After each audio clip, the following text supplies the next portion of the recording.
Greetings, fellow adventurers and storytellers, and welcome back to Fail with Hope, a live stream where we are playing the beta version playtest of Daggerheart from Darrington Press, and where we have been getting into some continuing hijinks in the system as this group travels through the world, the kingdom of Tarkon.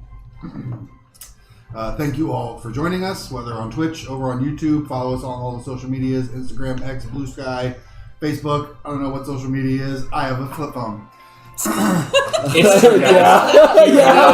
Like, really, he does. I literally have a flip phone that I use on the regular.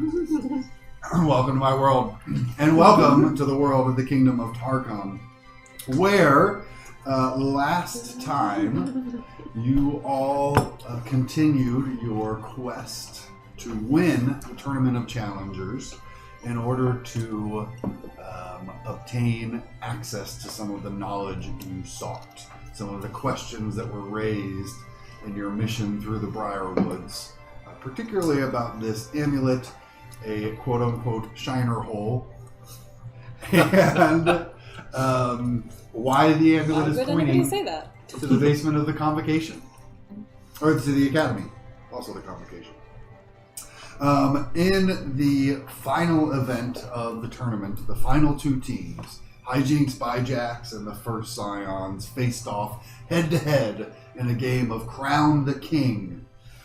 It was an exciting and close match, but Mogar's bull rush speed proved too great for the competitors to compete with as he rushed across, crowning the king with the massive crown onto the dragon statue, claiming the victory for your team, most of whom you just met like 2 days ago. Level 2. And possibly we're level 2 the whole time. Whoops. You didn't let that stop you, though, no. As the crown is placed on the dragon statue on top of your kind of home base in this arena. Fireworks and illusory explosions go off all over the arena. The sun has long since set, giving the night sky this burst of color and sound. Fanfare starts to play all around. The crowd is deafening as they stomp and clap and yell and scream a few chants of Hijinks Byjacks, Hijinks Byjacks, going on all around. And Glorio announcing the end of the tournament and the victory of Hijinks Byjacks. Am I still depressed and is she still filled with rage? Like, do we still have our little emotional things going on? You definitely still feel these very strong emotions in you. Okay.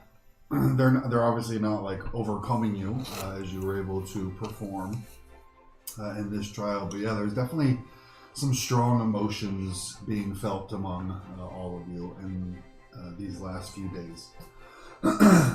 I would like to turn to Dinah and ask them if... Do you feel like this is over? I mean, it sounds like it is.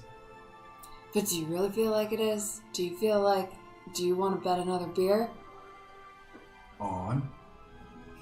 Whether you can knock me out right now or not? He, before you even finish saying that, his rhinoceros beetle horn comes down, swiping at you. Wow. You challenged? Yeah. You did. You called you out. For a 9 to hit Okay. against your evasion. A 9 was successful. I am still unstoppable. I believe that is 2. Thank you. He does 22 physical damage, and armor is only worth half of its value against the attack. Sick. 22 physical. I'm resistant to physical. Mm-hmm. So I reduce that to half. Mm-hmm. So that's 11. Mm-hmm. My armor score is currently 11, which is worth 5. Mm-hmm. I immediately apply 5.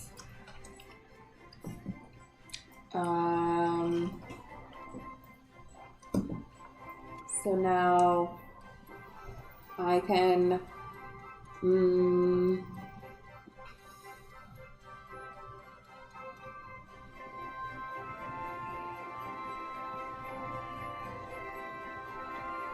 oh, I also increase my armor score by my proficiency. So that would actually mean that my armor score is 13, reduced by half, so it's 6. So 11. 5. Okay, so I use an armor slot. Let's just stop using words here. I spend an armor slot. I take the horn. I take the rhino by the horn. Okay. Sorry, trying to fix a technical issue. Don't mind my hand. I don't mind your hand. I'm there. See if that helped.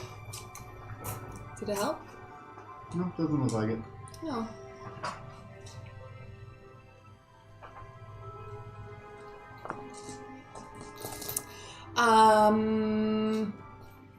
Does Dinah have more actions? No. Does anyone else seem like they are going to continue in this You're the fighting? only 2 in there. Oh, okay. Well, no, that's not true. Katari. No, they all ran for the crown. Yeah. We're on the other side. It's just you and Dinah. And as you look around to Oh. see if anyone else is jumping in, you can actually see the walls of this stone building suddenly dissolving and melting into sand as it crumbles down. The rest of you see the arena around you, and those of you up on the roof are kind of slowly lowered down as the building you're on and on the tower all just kind of become sandcastles and crumble back out into the floor. I'm gonna lay down on the ground and just like let the sand just like slowly take me down. And it does. And I'm going to pause real quick because I'm going to try and fix this camera for everybody real quickly. So let's pause and let me see what I can do about this here. Sorry about this. You can unplug the camera and plug it back in. Technical difficulty. We will be back in just one moment. I think we're all fixed now. Sorry about that. We'll edit that out in post. Don't worry about it. That is a delay. That's gonna be a tic-tac right there. Yes, so in this moment, as you attempt to continue the challenge, Tulok, the arena terrain slowly dissolves back into the sand around. You see it filling in the lava moat in the middle, the heat of the lava quickly disappearing, the firewalls, the vines, the trees, all of it just corporates back into piles of sand that slowly drift out, spreading smoothly and evening across the arena floor, with the crowds continuing to yell and cheer. The explosions and fireworks continue to pop in this kind of technical difficulties moment. Are you and Dinah still pounding on each other? Totes. With big smiles, though. Great. Very obvious that this is mutual pounding.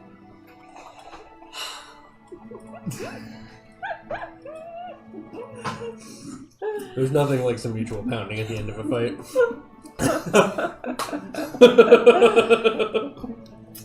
Brings two people together. If you would like to continue mutually pounding Dinah in front of everyone, you may do so. Oh. He seems a willing participant. He's consented. Marcus stress.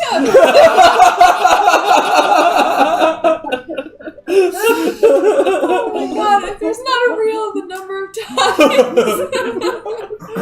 times. Okay. I'm not crying, you're crying. Okay, I hit him with my gilded falchion. Okay. Okay. For a shoot. Shoot. 7 with hope. It's mutual. A 7 Yeah. Forgot. misses. Yeah. Okay.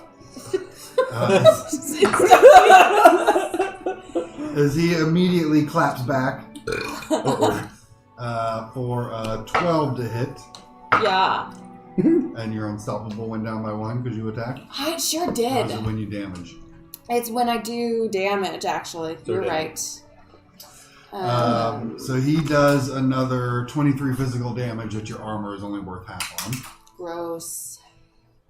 You, so the rest of you, as the sand dissolve and you come back down, you kind of like take stock of the arena. At the other end of the arena floor, you just see Dinah and Tulok going at it on the other side. If I see this, I'm going to I'm still laying down on the ground, I think.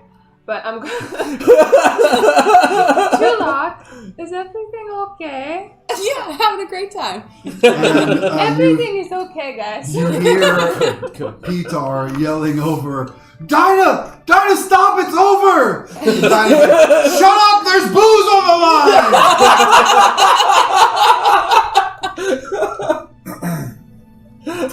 You can continue to Give him my best mutually shot. pound Dinah. I'm gonna hit him with my best shot. Fire away. Okay, that is a 26 with Hits. fear. Okay. Give me free fear. Although, I mean, okay. I mean, all right, 2d10 plus 7. And if I'm gonna do damage, I'm gonna do as much as I can at once. Yeah, go all out. You can still see this. Somebody already clipped mutual pounding. You can still see.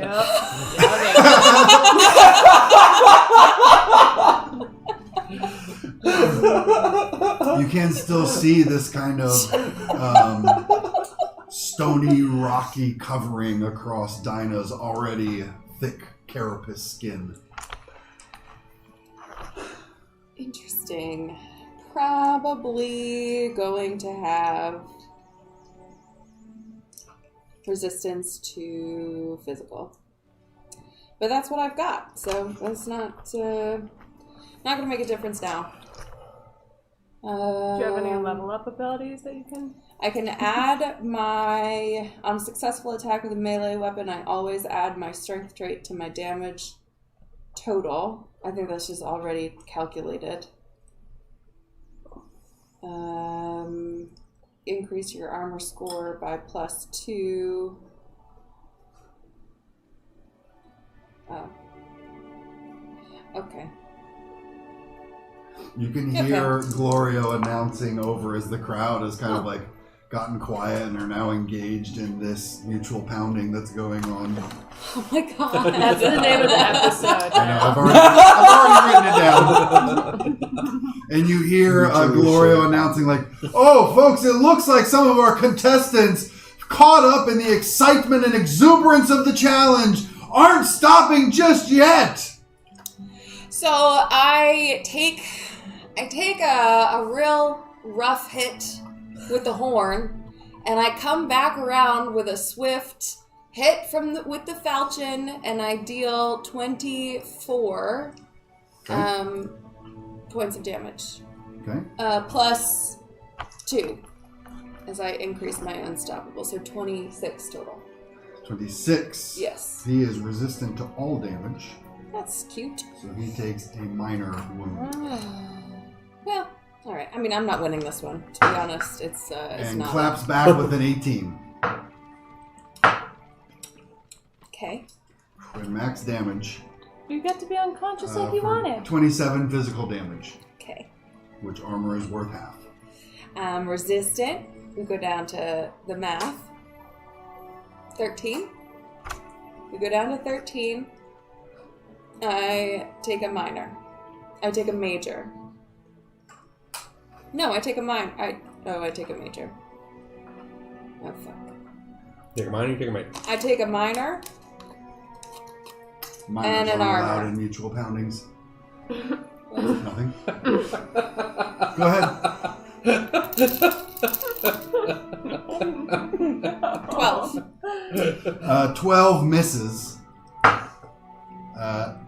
However, he reels a little bit as he's dodging from the attack. Coming in with the horn again is only a 6. Misses.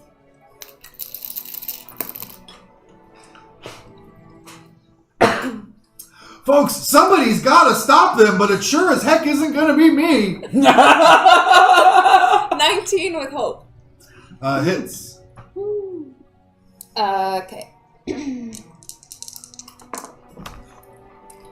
16, 23, 26. I'm no longer unstoppable. Okay. You can now be stopped. He takes another minor wound. However, with no initiative, it's still your go because you succeeded with hope. Ooh. 21, 24 to hit. Hits. Hope or fear? Hope. Oh, I take hope. Damn. 14, 21. Okay. And that was with hope. Go again. As your momentum starts to build, 17, 20 with hope. hits. Oh, yeah. 17, 24 to damage. Another minor wound. That's the one. 9 with fear. He finally catches up to the momentum of your attacks and dodges to the side, causing you to take a step past him as he turns to gore you with the horn once again, which is a 15 to hit, Yes. for another 23 physical damage. I will take it all. I'm not resistant. And armor's worth Taking half. it all in the pounding.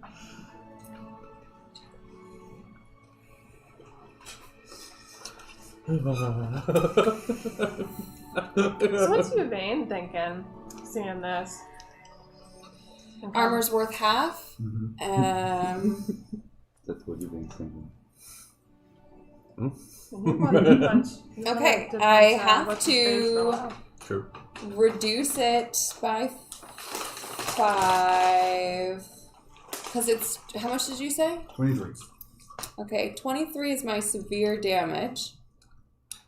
I have 2 hit points and an armor slot left, so I think that actually takes my last 2 hit points. So I'm down. I smile really big. You got me. I'll Dinah just goes, meet yes! you. I'll meet you at the bar. Attendants of the arena are quickly running out onto the arena floor. The non-lethal wards are still active. I really hope so. Dinah's not getting this beer. You do see a few of them, because they kind of all came out, and then seeing what's happening, Could you imagine? about half of the Diaper attendants that beer. showed up start rushing towards Dinah and Tulok, trying to stop them. But none of them seem willing to actually get in these 2 participants. As Tulok finally falls to the ground, you see Dinah kind of breathing heavily, a few wounds on him as well. He almost catches you before you even hit the ground, dropping unconscious, and one of the attendants quickly comes over to stabilize and heal you, so you do not fully go unconscious. And they're just kind of like, wow, that was something. Wasn't expecting that. Stay on your feet. We've got a bit of a ceremony to get through here. Just this way. Okay, sorry, oh gosh, it's so much fun to fight that guy. Okay. I'm okay. You can see striding out onto the arena floor the golden clank form of Glorio coming out as he's kind of like waving around all the audience. And the sand again kind of starts to converge and pile up, forming almost like a platform or a stage in the middle of the arena. As Glorio approaches, its steps form right in front of him for him to walk up. And the attendants that have come out are all kind of like gesturing and ushering and leading you all towards this stage in the middle of the arena, as well as the first silence.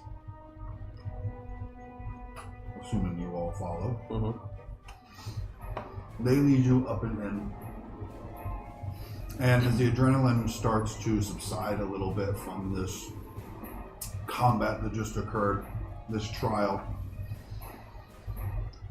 the scope of where you are fully settles in of just this sea, thousands and thousands of people, and the big illusory jumbotron showing your images in victory coming up onto the stage. Imagining that same image being broadcast throughout the megalopolis of Sanctuary. Hundreds of thousands of people now familiar with your faces and names as the champions of this year's Festival of Challengers. You see Glorio giving this like huge smile that only like a celebrity star can pull off, just showing way too many teeth that are perfectly aligned and straightened, almost too pristinely white in their effect. As he's kind of giving this list. Oh, what a show, ladies and gentlemen. What a show these two teams have given us. Give it up one more time for the first Scions and Hijinks by Jax. Ah, the crowd yells and screams. For all of you, once again, he kind of gives it its moment, gives you all your moment in the spotlight here. Before he says, and of course, what would any tournament be without a prize? This year, High King Tarkon has granted a generous gift to the champions of this year's tournament. And on the Jumbotron screens, you can see the silvery-haired visage of High King Tarkon as he's kind of waving and smiling as well. He seems to like, despite there being no visible sources to the illusory images, he looks right at the camera as he smiles and waves to all of them. And he speaks out, and the crowd that is kind of like, it's been quieting down in some parts as Glorio speaks and as you all come and gather, but there's always kind of this dull roar of the audience. As soon as he begins to speak, the crowd grows even more quiet as he just says, our teams have brought us an exhilarating display of strength, might, magical prowess, and abilities. Talents we can all strive towards. They show great honor to Lanabon, the god of competition, and show how, through competition, we are all stronger. The strongest may rise to the top to protect those beneath them, as is the mission of the Kingdom of Tarkon. Is Glaucus within whispering range? He is not. He is actually on the side of the stage where you all were kind of brought front and center. Okay, then I guess you guys hear Yvain mutter under his breath. Okay, I guess I'll protect Glaucus.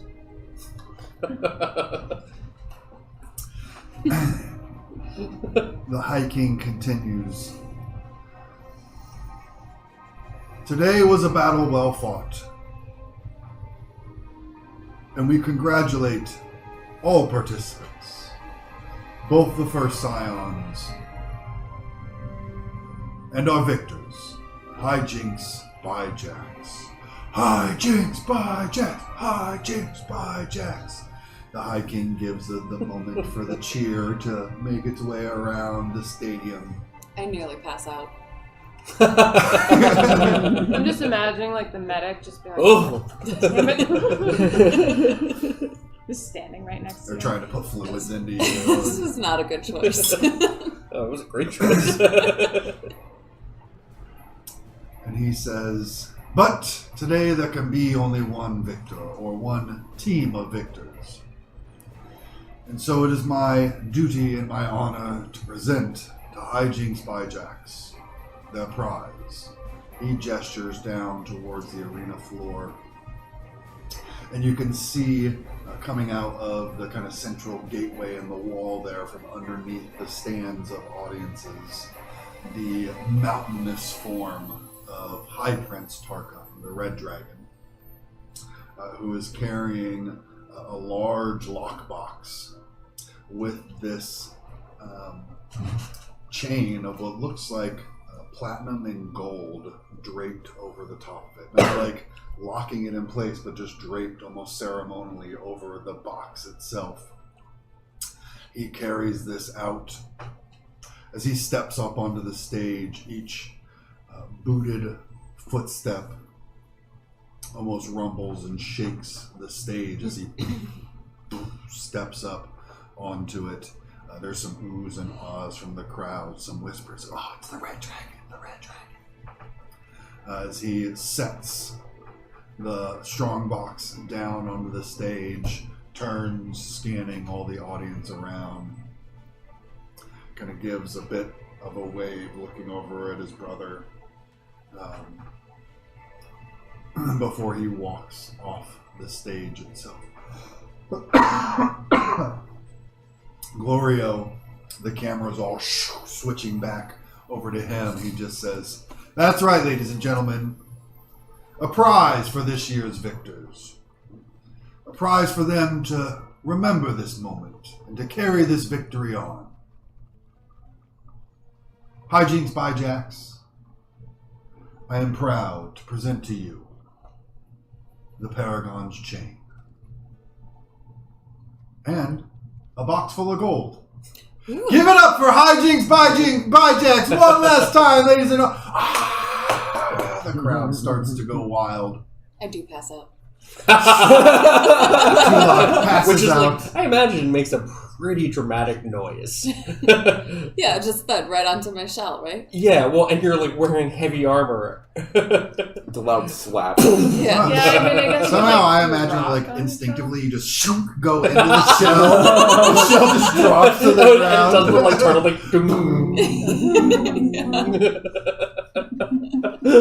You just see the shell shield, just like and like your hair just like kind of flowing out of the top. Somehow still perfect.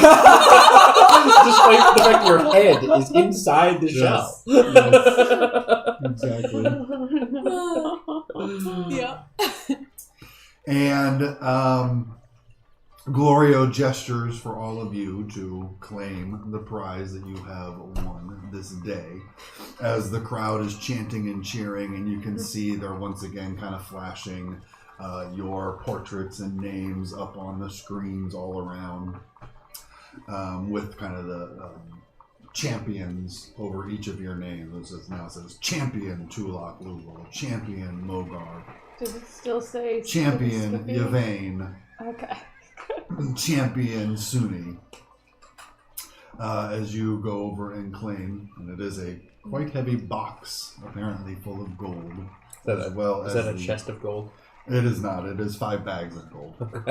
So, in a bag is Half a 5 chest. handfuls? Or A bag is 10 handfuls. No, it's half a chest. Yeah. As well as the Paragon's chain, which is also something you can add to your inventory. What does it do? The Paragon's chain. Once per long rest, you may use a downtime move to meditate on an ideal or principle you hold dear and focus your will into the chain. Until your next long rest, you can spend a hope to use a d20 as your hope die for rolls that directly align with that principle. Oh. That's fun. Oh, I totally forgot that I have the stress bag. Stress bag? The stress sleeping bag? Don't I have that? No. When you said The premium bedroll. Yeah. when you said stress bag, I just thought of Tulak having like a brown paper bag that she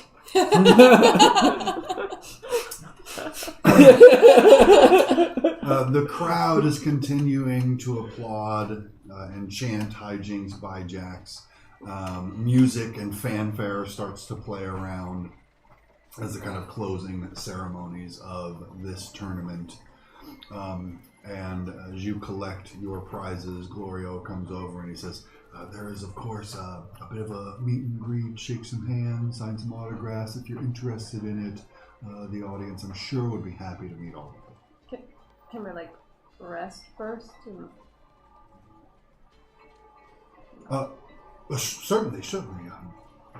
Though I'm sure they'll be waiting for as long as you need. Their patience might grow a bit thin, but a bit of time won't hurt. Tulak's unconscious. I feel like a little tiny bit of downtime wouldn't be a bad idea. He's like, our medics have tended to the worst of her wounds. If she's unconscious, it's by her own choice. I stick my head out. That is how bodies work. Oh. Yeah. I stick my head back in. Yep.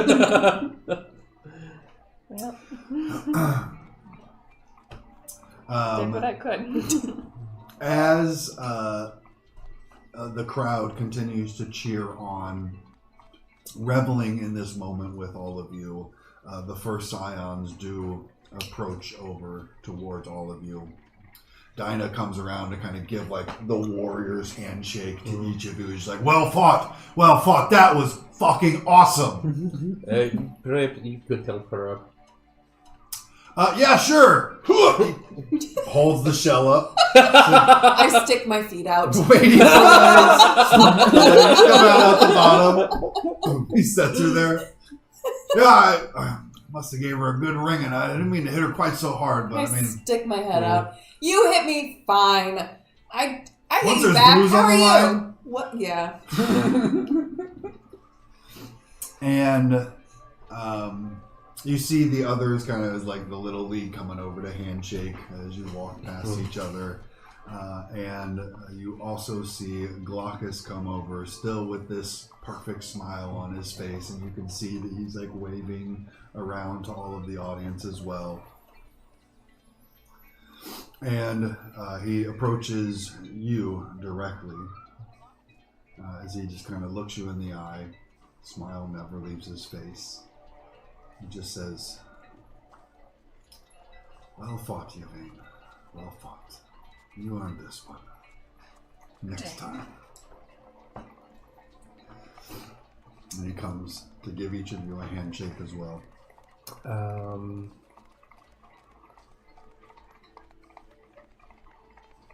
don't think I say anything. I just look back at him.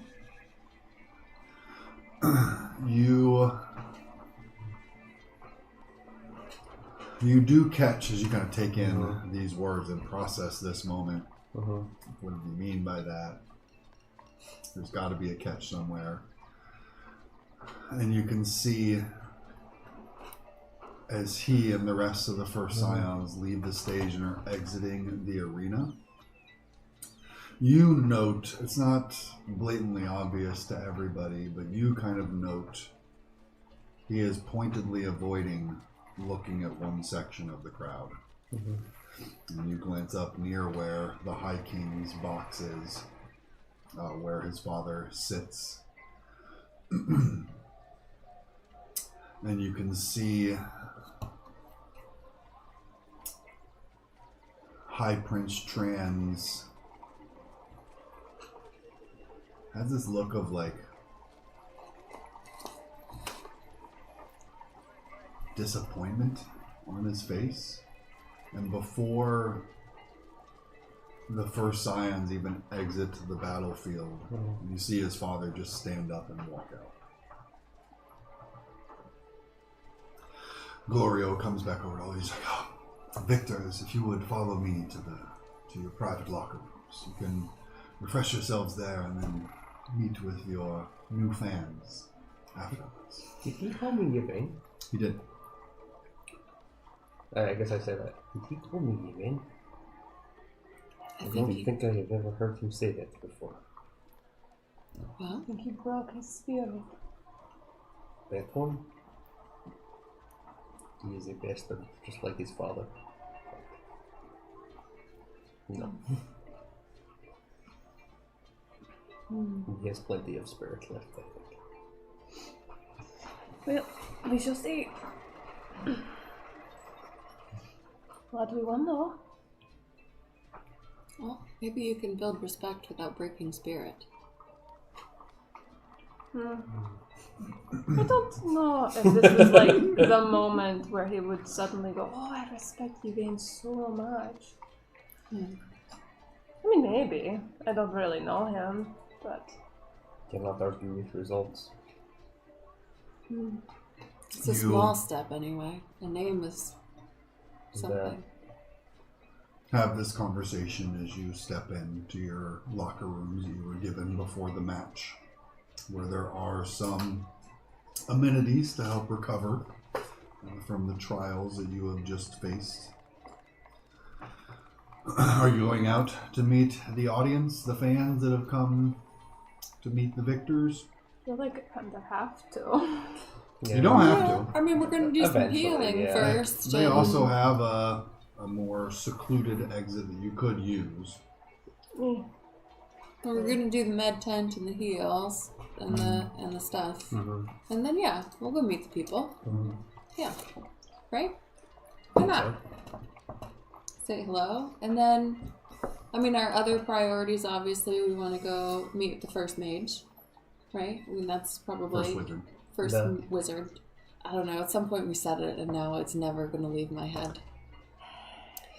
And we also... I would like to message Amran today at some point, or just put a message in the wall, or try to talk to Amran, because I want to talk to him about my conversation with the king and my brother. Other than that, I don't know what else we have to do. Other than talk to some people and buy Dinah some beers, right? I have to go see my mother.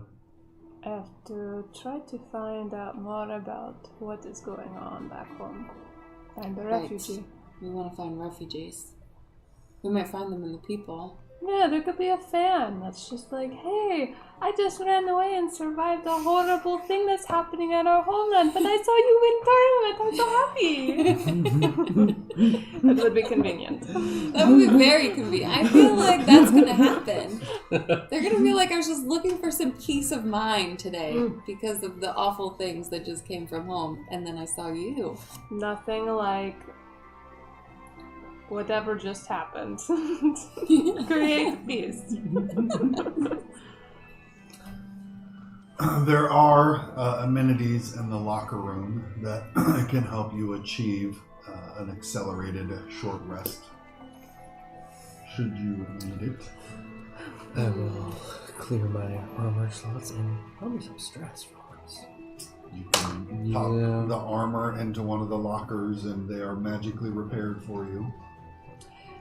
All the hit points of all of the armor? No, whatever you get for a short rest. Okay, where are the papers? It's usually a D4. Thank you. Yep.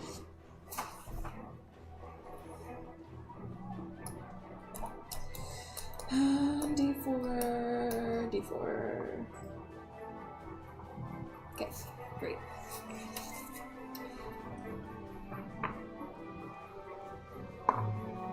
Great. While we are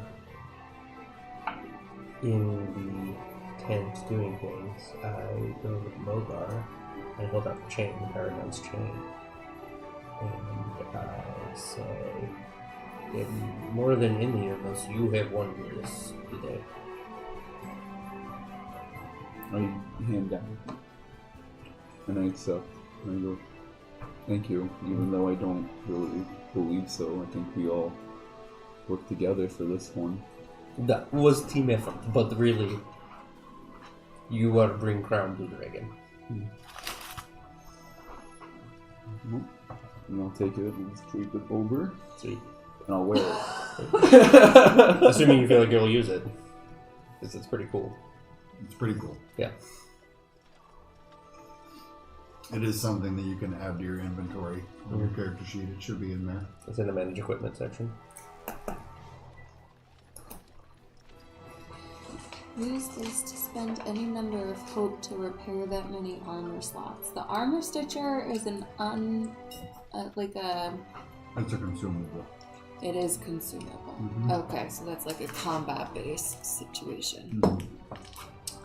Oh, how do I know if an item is consumable? What item is it? The item, Arcane Prism and the Lore Keeper. The Arcane Prism is fine, because it says once it's deactivated, it can't be activated again until your next long rest, so that's pretty clear that you can use it more than once. The Lore Keeper... Sometimes it says it under the name of it. It'll say consumable, like a health potion consumable. This one doesn't. It just says store the name of up to 3 hostile creatures. Next time you face them, take +1 on any action rolls against them. It doesn't say consumable anywhere. The armor stitcher doesn't say consumable, Just says but item. I think maybe The Lore Keeper is not consumable. But you used all 3 names, right? Mm-hmm. Because you can store up to 3 names. Mm-hmm. So those are the 3 names you've stored. So I can't... Can't erase it and start again. Can I find someone to erase it? Try buy a new one.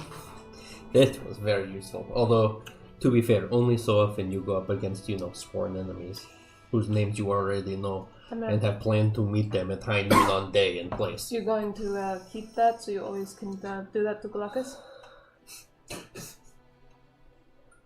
Duh, of course. Just be nice to Bastion. I know her name is on that too. Well, I think dropping her into lava once, is probably good for a while. Did you find the item? Yeah. Thank you. You're gonna meditate while we're resting? It's during a long rest. Once per long rest. And you'll have to think about, what is the principle or ideal that you want to uphold. I really love that. It's it's not just a magic item, it's character development in a magic item. Yeah, Very cool. Well, it's what is something that is true to my character, but also will be practically useful, But yeah, so with the magical amenities of the arena, the challengers can quickly get the benefits of a short rest without spending the full amount of time doing so. In fact, I'll say I don't get a fear for your short rest because it is so quick. After which you can go out to meet adoring public. Adoring fans, should you so choose. Is our level up active now? No, it'll be after you long rest, but Okay. I don't think it's really going to matter. unless you choose to pick a fight with the audience.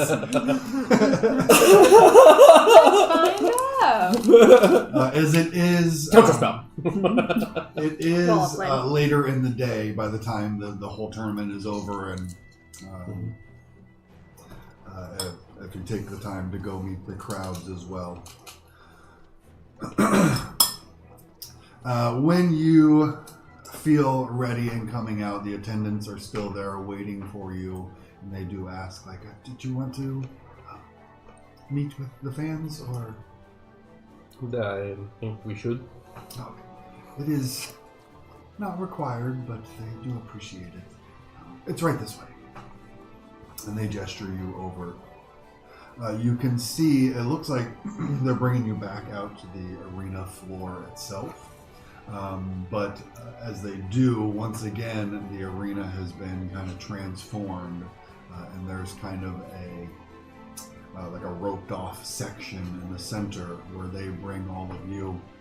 And there are some lines forming of people. It doesn't look like all the tens of thousands of people in attendance are all waiting down here, but there are quite a lot of people waiting to meet you. You don't think shaking each and every one of their hands might be an all-night event, but you can at the very least, do the formalities and do like a high five thing. I just like run through, run past it. them all. They're all holding their hands away. Yeah! You're like a UFC fighter coming out of the tunnel. High fives all around. It gets the crowd all. You can see that they were kind of like getting a little subdued and restless as they were waiting. But as you come out of the tunnel, just giving high fives. There's some yells and cheers. The hype starts to build up once again. And then I leave it for you. Now they're all hyped up. I'll tease some of the young ones by like making a little too high. He's so big, Mom! As you run out and among them.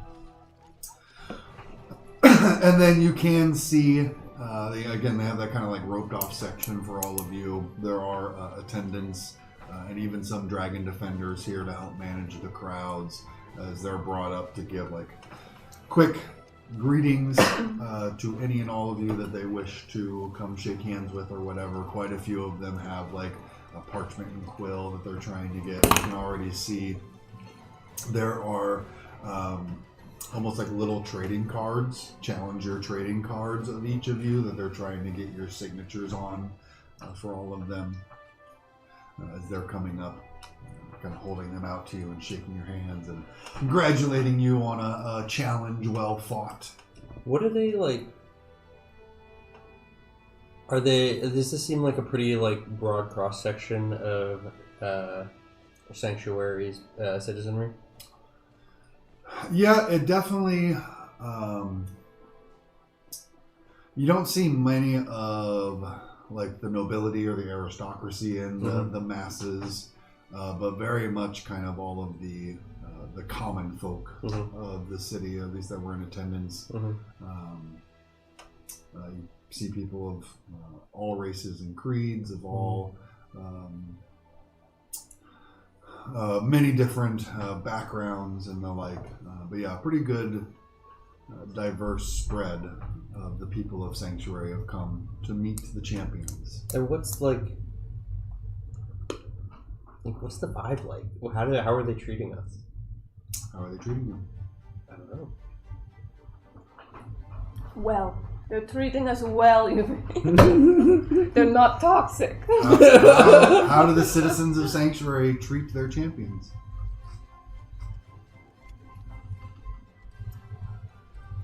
I imagine that it's a little bit like it's really exciting, like excited to be there and sort of like feel like a part of something.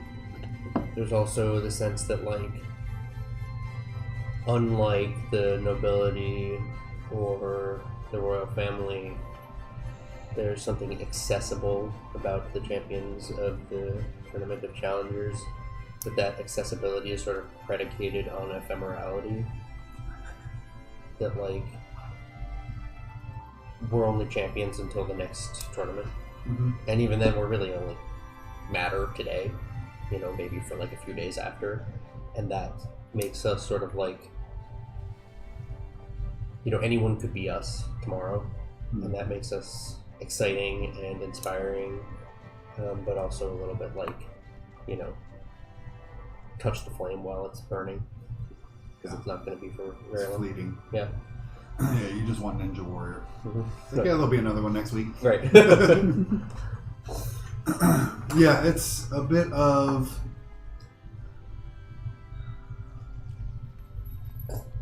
It's not like meeting your idol. Right. It's like you all were just like all of them yesterday, Right. and now you're champions. So yeah, you get a bit of that vibe. Many of them are quite excited to kind of meet you and shake your hand.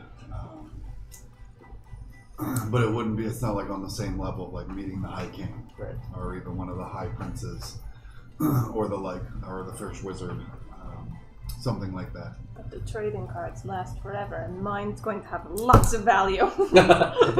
Does anyone give us copies of our own trading cards? If you ask. And you can see that they are, it's very much like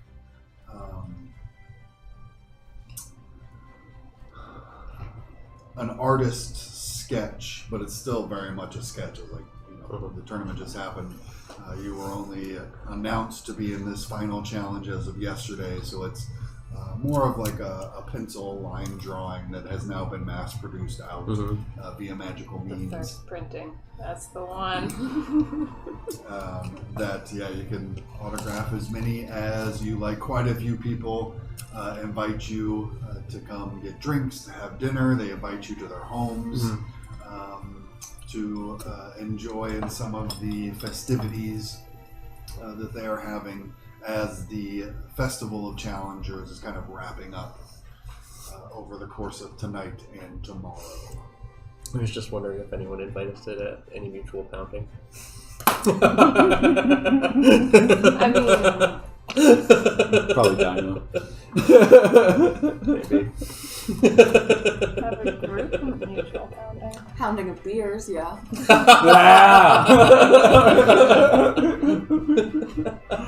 I can get behind that.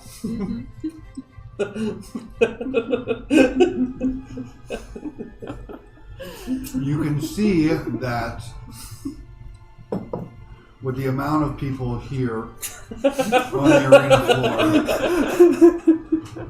floor, to kind of give each of them the time and to get through all of them could take hours. And you can see the attendants and the defenders are like rushing people through as quickly as they can, but they also let you know, like, feel free to leave at any time. You're not under no obligation to stay and meet all of them, but we of course would be grateful for any time that you can give it.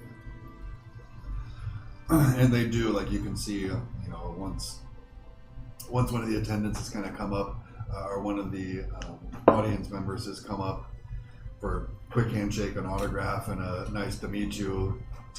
The defender is kind of like, okay, move along, next in line. They're trying to kind of bustle through them as quickly as they can.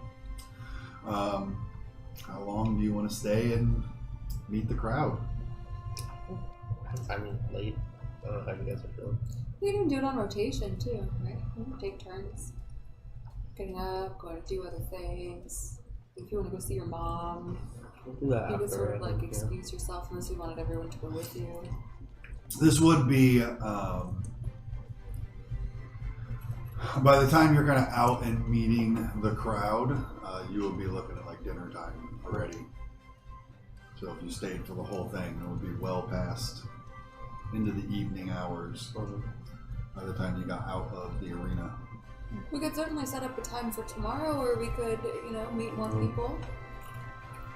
I mean, But we are still humans too.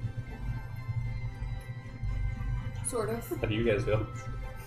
Like a Galapa, not a human. Asunia is a little bit hollow still from just feeling kind of depressed. So she's down with just doing it. It doesn't really matter. She can just be here for as long as it takes people want. You do find the excitement and the joy on so many people, both and enjoying the show and the spectacle that you all put on, and now in getting to meet you.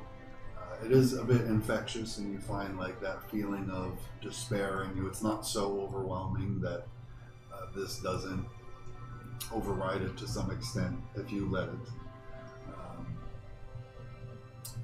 And so it does kind of lift your spirits some, lighten the mood a little bit to just see like celebration, victory, these kinds of things washing away, or at least pushing it back for the moment.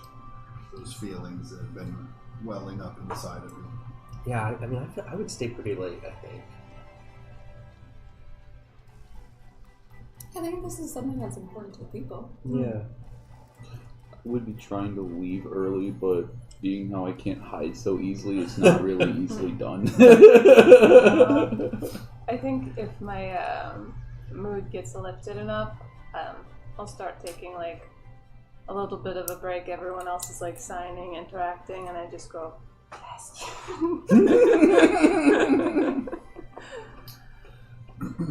Yes. How are you? Where are you? Are you greeting fans? We met some, but most of them were waiting for you all. And so Glaucus has taken us all out for a meal and drinks. Are you having a good time? I mean, I don't really like people. Is the food good? Yeah, it's good. You could come join us. I think I would like that more. Ooh. Yes, okay. Hey everyone, I got invited to Glaucus Trans dinner after game thing. I'm going to go. You are going to Glaucus Trends after game dinner thing? Yes. You will be okay? Yeah. Do you want anyone to go with you? We all go with. I am not going to that, but you all are welcome. It would have been amusing, but yeah, I think probably it wouldn't really be amusing for that long. It was not so easy to not be mean to him after the game. I think I would not be able to resist that dinner. I can ask if you guys can come too. It's only if you want to go, you should just go. If you want us to come. It's fine. Alright. You are still have telepathy? Yeah. That? Okay. You maybe just check in, at the end of night, make sure you are, alive, have all of your toes, that kind of thing. Okay, well, I will be fine. But yes, I'll speak to you inside your brain. Wonderful. Mm-hmm. Okay, bye. And then you hear from the stone, Dinah said he's not going to forget the drink that Tulak owes him. I repeat that inside your brain. Okay. Well, I'll just send some cash along, or some gold. Well, wait a minute. We established that the voices can hear other people, and when the voice comes out of the rock, everyone can hear that. So Bastian's it's saying, not fully speakerphone, I don't think. Hold on. because Bastian's saying that, then Tulak would have been able to. Let me get that. Let me get that rock. Yeah, I just give you a rock. You Okay. can have conversation. Can you pass that rock over to Dinah? Yeah. Just for a second. Yeah. Okay. A second passes, and you just hear, "You owe me a drink, lady." Remember, you also owe me a drink. What? Oh Yeah. shit. A tiny beer. Oh, right. Your drinks were tiny beers. And you owe me a real drink. Oh, yeah, that's true. No, wait. it was a tiny beer and then a real beer. So you owe me a tiny beer and a real beer, and then I owe you a regular beer. So you owe me a tiny beer. Yeah, it's waiting. Oh. Are you coming too? I guess so, but really, your whole group owes our whole group a tiny beer. Well, get your And group real- over here. We're drinking. Okay, well, Are you coming now too? okay. It's actually everybody is supposed to go get a whole beer. It's a thing. That was the deal. So you guys want to go? I knew we were crashing. Oh, this Yeah, is we're going. This Come on, is let's good. go. They owe us. We kicked their butts. I mean, you can stay if you We really kicked want their to. butts. I think I will see you guys tomorrow. You Oh, go have come dinner on. with them. No, I am No. not You going. don't have to hang out with us. I am not going. Glockus is going to be on the other side of the table. They will not like We each just, other. how about we just go get the beers and then You go. we go. To luck. You go. You have good time. You drink beer with Dinah. Well, what Keep are you eye gonna on do? Sunni. I am going to see my mother. I have been in city for, what, 3 days? 2 days? 3 days. 3 days. I have not seen mother. I have not gone to visit her, and now my picture is plastered all over city. I have to go. Okay, this makes You go. sense. Do you want anyone to go with you to your mom? Yeah, thank you. Okay. Do you want to take the stone? No, In case anything I comes up? telepathy his brain. We go have fun. He's Okay. Sunni will All telepathy my brain. You will keep stone. Okay. Oh, you keep the stone. I'll I tag keep with you, some. Vine. You are sure? Yeah. You will not want to go have beers and drinks? Nah, there's plenty of time for that. Okay. You will come meet my mother. She is mostly pretty nice. I like her. Yeah, Sunni is me. Okay, well, you two go have fun, be safe, don't talk to strangers or Glockus. I promise. Or any I'll strange try not blockers. to. Okay. We will meet up tomorrow. You will have telepathy in my brain. Yeah. Okay. Have fun. Okay, everyone. I mean, just a couple more people, and then we have to wrap it up here. Okay. Thanks so much for coming out. It's nice to meet you all. They seem hospitable to the idea. They don't expect you to just stay here all night. They were glad for any chance they had for the meet and greet. And there are a few attendants that kind of help usher you back out of the arena floor whenever you are ready to go. Vestian informs you that they are getting drinks at the Night's Rest. Then that is where we go. That's the tavern where they met First Wizard. No, they've read the first visit at the High King's Court. Mm-hmm. Oh, where's the next rest? The Night's Rest was the one you thought would be a great name for a tavern. Oh, Night with a K. full circle. I was right. It sounds so good. It sounds familiar. As the two of you head out to meet up with them, and Mogar and Yvain, you finish up with whatever of the crowd you'd like to deal with. And you can see that after a bit of time, like the first rush of people, others are heading out, like they need to go eat and deal with their own lives as well. So some of them are filtering out slowly but surely. Some others are coming in as they were waiting for their chance. Yvain, as you're going through the motions, shaking hands, signing autographs, you spot a hooded figure at the back of the crowd that doesn't seem to be kind of pushing forward to get up towards you, but just kind of standing back and watching. What does your mother look like?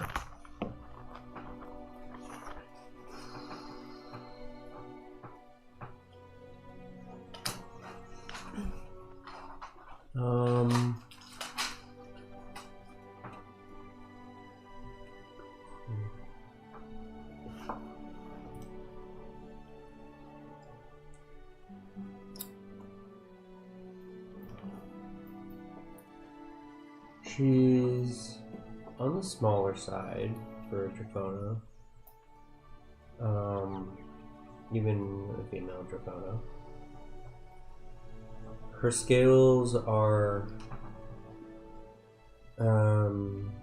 gray, tending towards white, but with a sheen to them that makes them appear silver sometimes in the daylight. But like kind of yeah.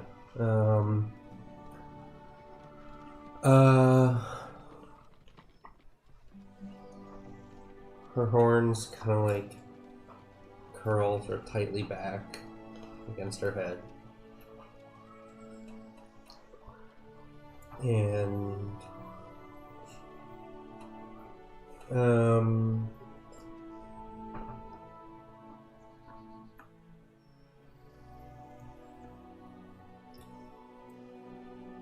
she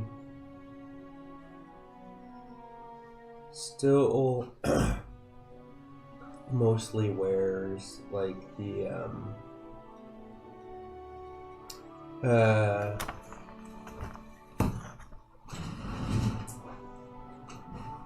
clothing that would have been typical of sort of a middle class Dracona artisan family in Ularad.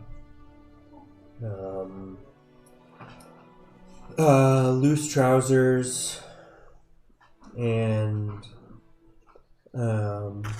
in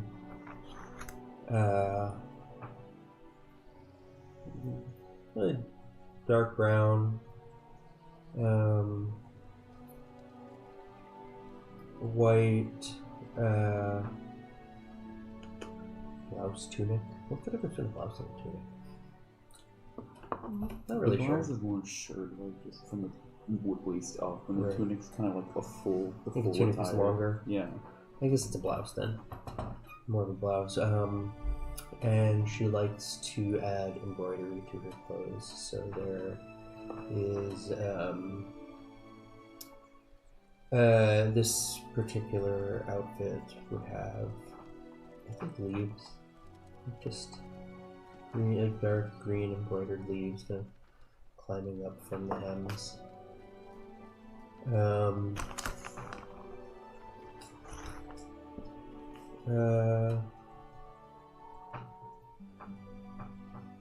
She doesn't wear much jewelry, but there is always a chain around her neck that holds an amulet that my father gave her when they were first courting.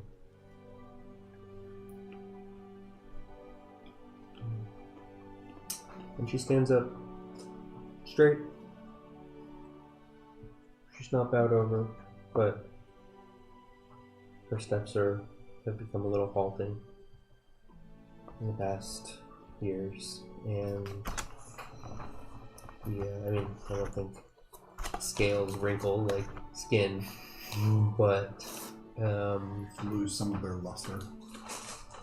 Yeah. They I think maybe the lines between the scales, kind of, especially the sort of like finer scales around the face, the lines start to deepen and crease a bit in the patterns of wear. And hers have both, the creases between her scales have both the upward tilts of laughter and the downward tilts of many sleepless nights and tears. You see, as the crowd just starts to thin some, she's standing all the way at the back, just watching silently. As I realize that she's back there, I kind of start to push my way through the crowd, like as politely as I can, but like faster and faster. I'm like limp running, you know. They very excuse quickly, me, excuse me. Yeah, they park pretty quickly for you as you come through.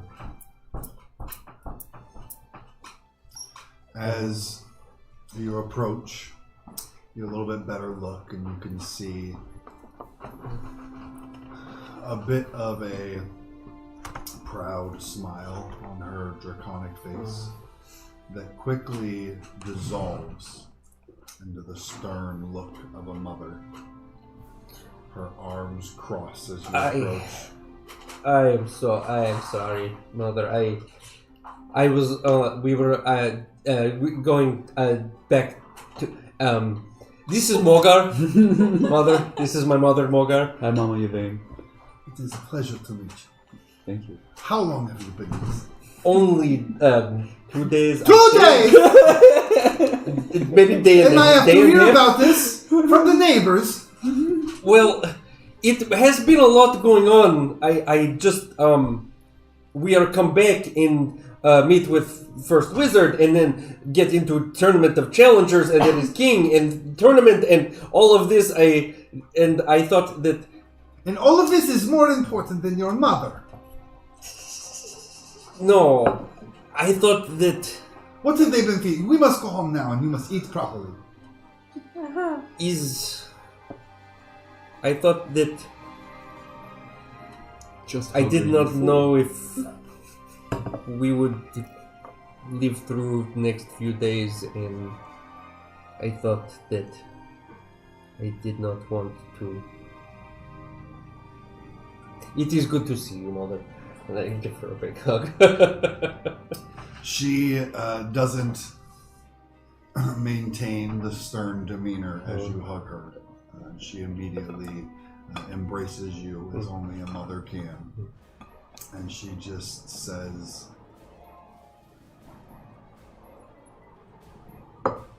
"Do not think you would make it is all the more reason to come and see your mother. You have been a bad boy." I am sorry, Mother. I am, I am trying to do what is right always. There are so many choices to make. I should have come to see you, Mother. I know. What is right I is to should come have to come. see your old lonely mother. You have been gone for such a long time, I have waited. You have not been lonely, have you? You have been hanging out with the Grossafans down the street. I know they take good care of you. Yes, of course. I hang out with all of them. I am not lonely. I'm quite popular, actually. I just want you to feel better. Well, rest assured, already I It's a am. big one. I am go from top of world to bottom of well. Then you and your very large, handsome friend will come to my house for dinner. Of course. Mogar, I hope you are hungry. Always. She puts her arm through yours, which she very much has to come up for, and starts to lead you out. You can see the crowd kind of like getting looks in, like whispers start going around. That's Yvain's mother. As it starts to spread through, and you see the attendants just coming around, be like, folks, that's all for tonight. Thank you for your patronage and your time. We have enjoyed offering entertainment for all of you this evening. Please come back for our next event. And they start to shuffle people out of here. And of course, we escort my mother back to our neighborhood. She starts to lead you back to her home. Which I imagine is a somewhat weird experience for us if our pictures really are like all over the city. At this point, it's been some time since the end of the actual thing. So it's like regular advertisements are starting to play. The evening news is going on. It's just like the highlights after the Super Bowl. But yeah, and she takes you, immediately grabs one of these horseless carriages that the spectral steeds appear as she gives the address of her residence to take you all back to. You don't even know my mother's address. It better not be her birthday today.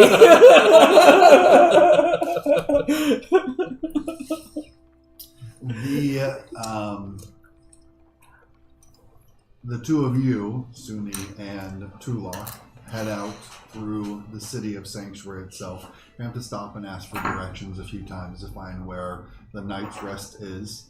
But it seems it's not too far from the arena itself, as they were looking to grab a quick bite and drink afterwards as well. As you enter, you can see this, and it is kind of a 3-story building that's kind of stylized to look like a castle, and has the sign out front of the Knight's Rest, and there's even like a small artificial moat with a drawbridge going over it that leads you inside, where there are 2 roaring fireplaces that offer light and warmth and ambience to the room. Tables and booths all around, most of which are crowded, and there's kind of a central bar that goes 360 all the way around the sides there. There are some musicians and bards plying their trade, offering music to the people here. And as you walk in, you see the massive form of Dinah, his horn almost poking up into the ceiling as he kind of waves over at you like, guys, we're over here! We saved you some seats! Okay. The energy is just really good. It's so much, though. You weave through the crowd over in that direction, where you can see the 4 first scions. All the plates are mostly empty and starting to be cleaned up. There are quite a few mugs, both empty and full, on the table already. As you go over and greet them. As you arrive at the table, you see Glaucus putting a small coin purse on to the table as he stands up. He just says, I don't mean to be rude, but I do have other matters to attend to this evening. It was a pleasure working with all of you. Whatever it was. It's been a complicated relationship we've had, but congratulations, I suppose. Whatever. Come on, Pitar. And he walks away. Does Pitar Pitar immediately stands up and gives a little bit of a nod, and he scurries after Bacchus. So weird. Anyway, I'm not there. Do you know what he's up to? As I sit down. You're asking. That's you and Dinah. Oh, beats me. Probably going back to his estates. So are you done working with him now? I mean, I'm sure he'll hire us again. He doesn't really hang out with us too much. It was kind of nice that he offered us dinner tonight, but I didn't really expect him to hang out for drinks all night long or anything. You know, we were on the road. It's different. But now that we're back home, he's got his own life. Do him and Peter walk around together like that often? Oh, they've always been pretty tight. It sounds like Pitar doesn't talk much. But, I have my way with people. You do. Sounds like his family's served the Tran family for a few generations now. Oh, wow. Served the Tran family? That would explain things. Yeah. It's generational misfortune. There's, seems pretty loyal to him. I mean, after so many generations, you're going into it. Yeah. They're, it's a weird dynamic between those two, but, whatever. Gets me paid. Ooh. So what are you guys going to do now that you're here and don't work for him at the moment? I mean, he's got us kind of on, Retainer? kind of a retainer. It's, you know how it goes. You meet a group of fellow adventurers, stick together for a while. I don't really know. I'm sure the convocation will give him some other mission to take on sooner or later, and we'll pack up and head out. You've been on other missions before this one from the convocation? No, Glaucus said that was his first. Well, it's kind of sad because it wasn't quite real. And it came from the first wizard. Well, He's pretty proud of that. oh. Still? Yeah. Why? Oh, it Oh, was. yeah, you said it wasn't. It was But it was? fake. It was fake. I'm telling you, I saw the lady. Yeah, sorry. Yeah, but then when we were at that fancy dinner, she said, well, Yvain said that when they were talking, he was like, oh yeah, thank you so much for giving me that contract. And she was like, I didn't do that. And then it was really awkward. And then the father kind of just excused them. And so it was fake. I mean, maybe. Could be. Seemed like for me, the whole thing was pretty hush-hush. She didn't really want a lot of people knowing about it or knowing what we were up to. Interesting. Maybe she just didn't want to talk about it in public, you know. It's pretty important what we were doing. Yeah, but I feel like she really didn't have to lie about it to Yvain that she, you know, because like Yvain made a pretty good point, right? Like she could have just said to Yvain, yes, I put a bounty on your head to get my item back. This is just a little bit weird though. And Yvain could have just said, yep, you know, and then accepted it. Well, she could, I mean... Why would she lie about that? She would have been lying right in front of Glaucus's father. That seems a little convoluted, too. Like, I'm the hired muscle. I really... You guys want beers? Yes. Great. He sets down little cups of beer. Where's yours? He pulls up an empty one. Oh. The best part was watching you drink the tiny beer. Oh, all right. He grabs another mug, pours some in. Oh, it's so fun. To the champions, I guess. Well fought. Yeah. He pours it back into his mug. You just take it like a shot. That's not really how ale works. It's funny to watch. But yeah, I don't really know what's going to be next.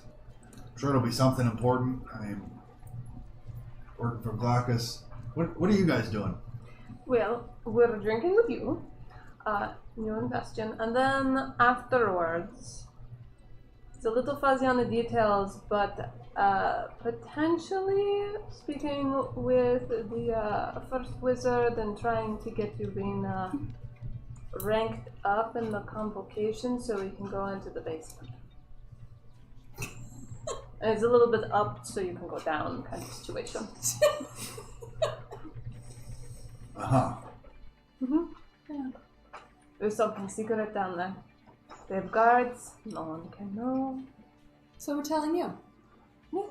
We don't know what's down there yet, but we're going to hopefully find out. Secrets, that's what we work with. Yeah, we're very good at it. Yes. Don't tell anyone, okay? I'm not really sure what I'm not supposed to tell people. Yeah. I get that. It's all a roller coaster, to be honest. So basically, you don't know either. What's Yeah. next? Well, yeah. So, yeah. Yeah. Maybe we will all team up together. Did you ever work with the Dragon Defenders? No. No? Not at all?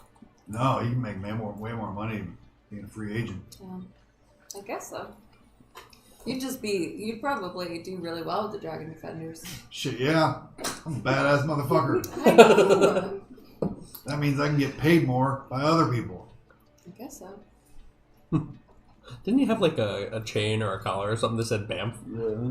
No, It was a banner. his Okay. banner on Right.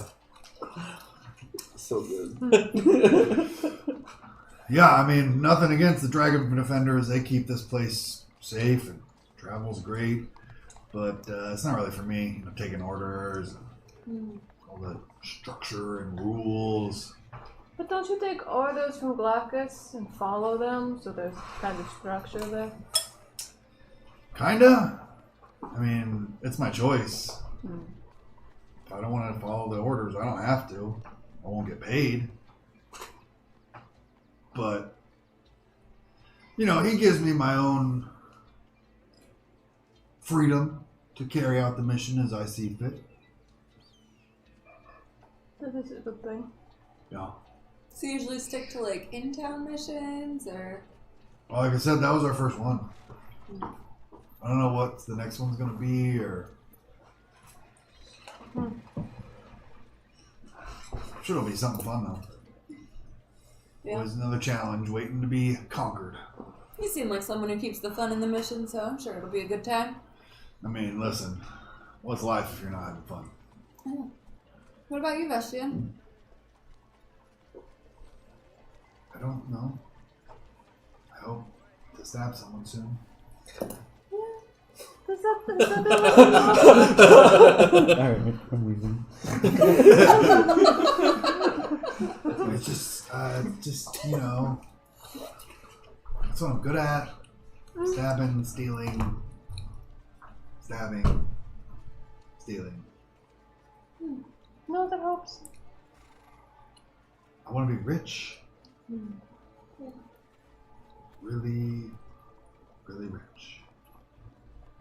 To get what? Food.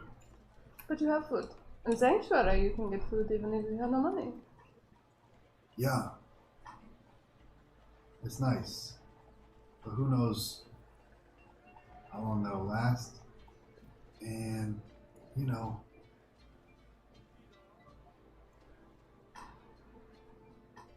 I know what it's like to be hungry.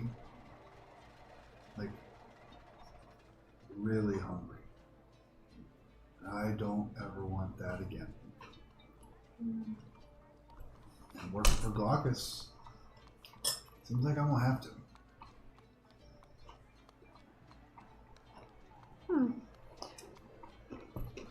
I guess so.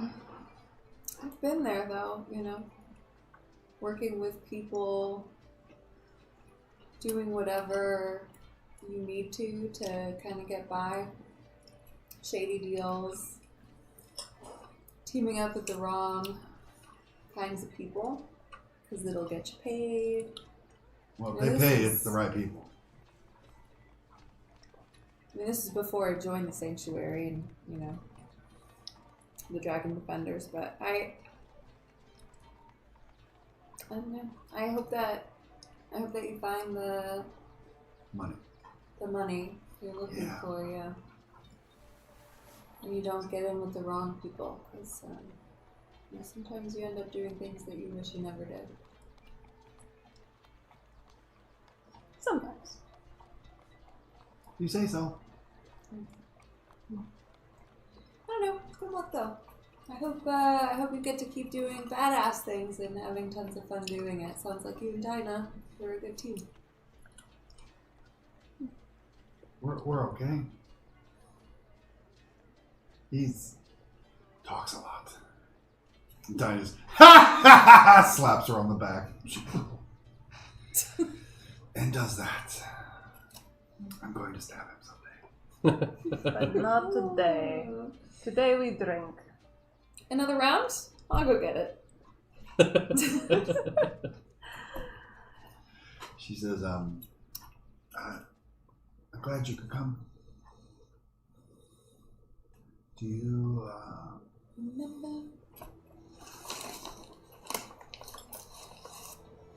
you want to dance again?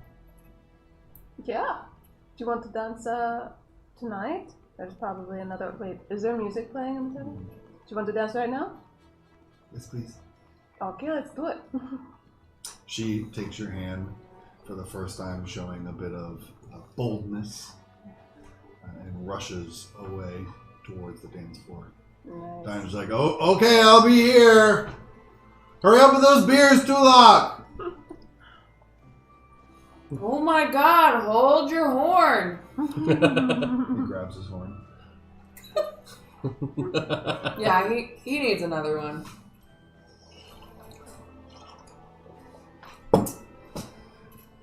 A night of drinking and dancing and celebration continues on here at the Night's Rest, Night with a K.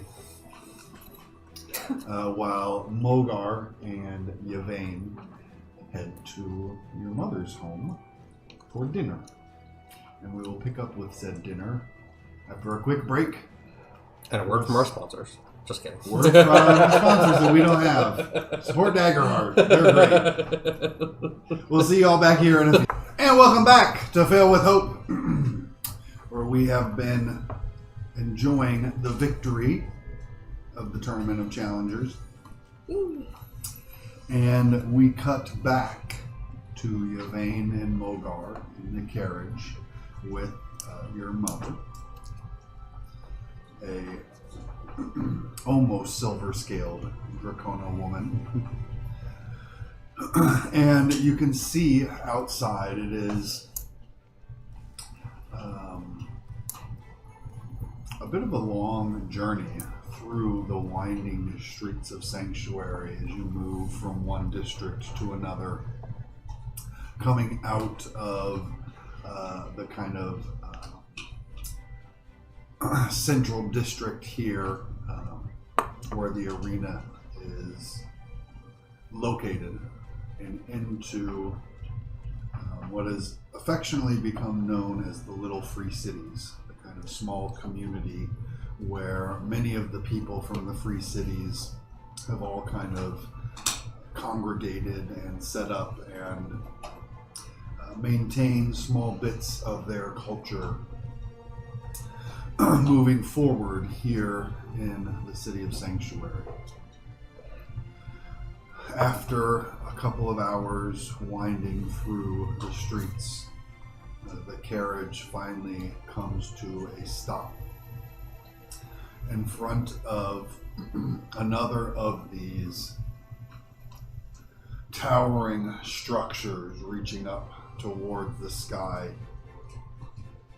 Dozens and dozens of windows dotting its face with light pouring out onto the streets. As the carriage pulls up and stops, you all kind of come and get out of the carriage. You see the spectral steeds that were pulling the carriage vanish and disappear as the carriage waits for the next passengers, and pretty quickly after you all exit, you see a few people trotting over to grab that carriage to their next destination. And your mother kind of takes each of you by the arm again as she leads you in. You see there are a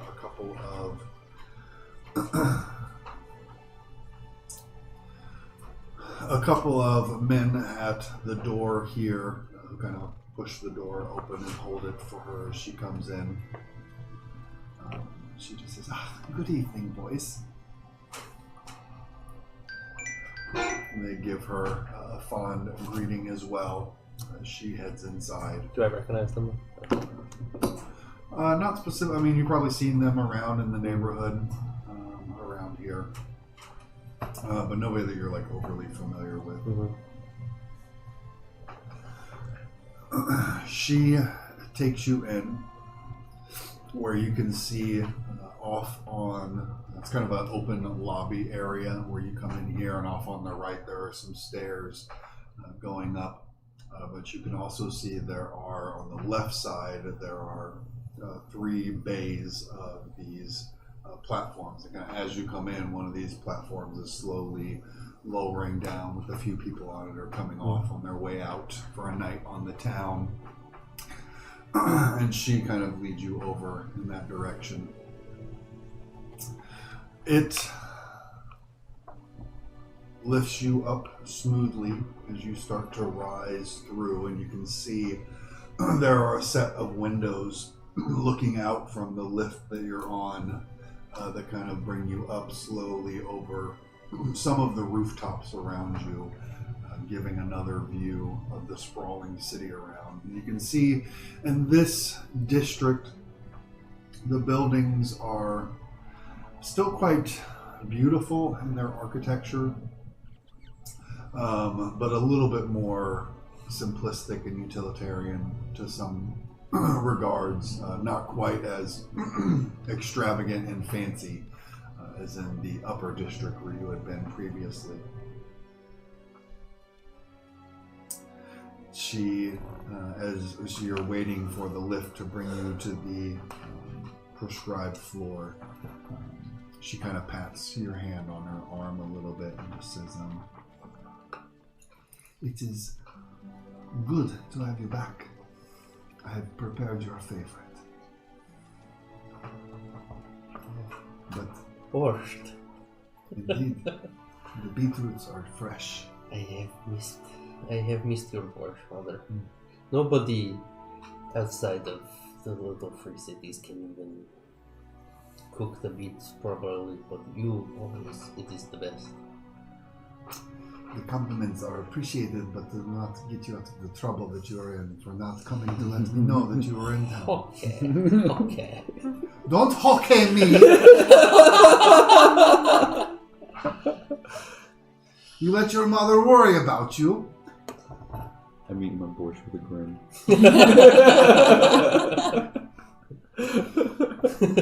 The lift does stop as she brings you out into this hallway, and you can see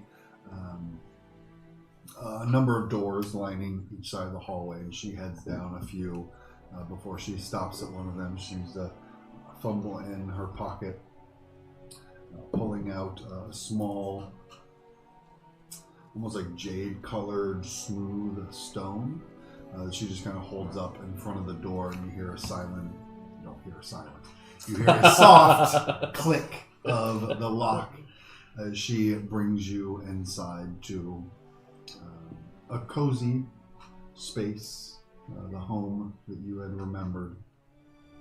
A few candles that burst alight as you walk into the room.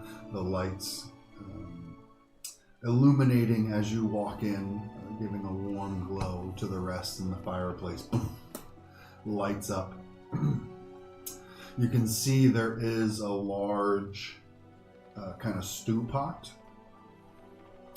sitting not over the fire but in front of it, that despite the fire having just lit, you can see the stew pot kind of magically cooked and warmed all day. The smell of your mother's borscht immediately hits your nose. You will like Mocha, don't worry. Have you ever had borscht? No, I haven't. My mother's is the best, especially when she has made it. Please sit. I will get another set. She goes back into the kitchen to grab some extra dinnerware for the guest with all of you, where you can come and sit down at the table. Chair's a little bit small for you. Test the strength and the sturdiness of it as you sit down, but it seems to hold your weight well. And you can see on a little side table, just at the end of the dinner table, there are a few trinkets and knickknacks on there. And in the center of all of it is a picture, the last picture that she has of the entire family, your father and your brother, yourself, and your mother, at your previous home before the occupation began. You catch that as she just comes back into the room, kind of setting a bowl down for you and a spoon. And there's just like a candle kind of in front of that picture, and I just wave my hands a little bit, and the flame lights up. See, she looks over and gives a somewhat sad smile. She looks at it, looks back at you. She kind of clears her throat a little bit and turns, kind of taking your bowls and filling it with this deep red stew filled with vegetables. Kind of puts it in front of you, and steam comes up and hits your nostrils. It does smell tasty. She puts a fresh baked, crusty loaf of bread on the table as well. And there is a pitcher of water with kind of the condensation still running down it from its coolness. She says, please, eat. So, Don't mind if I try.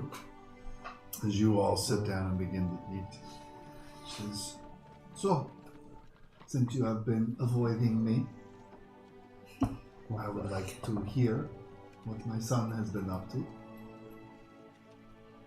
Well, it is a long story, but first, how you are doing? How is everything here? You are well? You are being taken care of? I have been doing well. Of course, all of the needs that I might have are met. And I've even found some work to fill my time, fill my purse. What you are doing? The others and I, we have come together. We work for a seamstress down the road.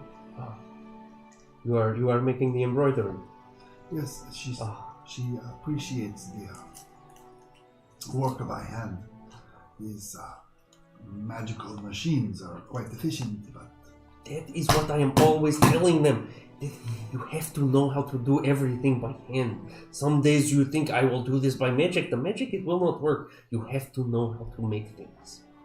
And it is sometimes the imperfections, of course, that make a piece truly unique. It is where each piece, the idiosyncrasies, you can see the spirit of the person who is made. And that is make you connected to the person. That is always what you are teaching.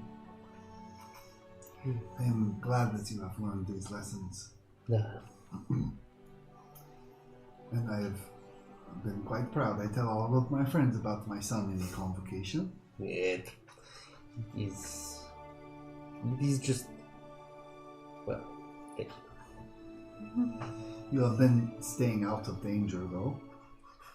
Of course. They are not sending me into any danger. Do not lie to your mother. I would never. You must. I learned long ago not to tell you what to do. You will do what you know is right, but you will think of your mother when you do, I am always. and not give her any more heartbreak. It is always privilege to try to protect Sanctuary, because I know that you are here and you have home here. We, my boy, we have a home. Of course. But you are past the time of facing danger, and I hope you had better be. In a perfect world, none of us would have to face such things.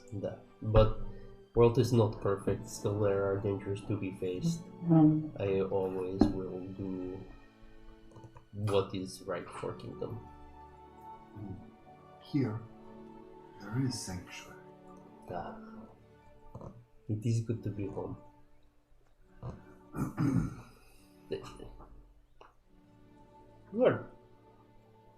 You are painting my bedroom? Well, he didn't seem to be using it very much, and I painted walls red for a reason. it was very dark and macabre. That is how I wanted it. Well, come home more often to see your mother, and you can have your room as you wish. But pink? You are painted pink? It is lovely. It is the tea room. The tea? You are moved my bed? Well, it is still in there. What you are doing with it? It is, I hired some people, and it is now a hideaway. Hideaway? Yes. Hideaway bed? Yes. You are hide away my bed? Well, you were not using it, and I needed the space. I have many friends. What you are doing with my figurines? The figurines are safe. They are still in the chest where you keep them. Okay. I have I had figurine of every mage in Convocation. Yes, and they are Not every mage, obviously, but the High Mage's Thirst. In First Wizard's Grandpa. I met First Wizard. You did. Yeah, she is actually a very nice person. This is good to hear. Yeah. She is the one you work for. Well,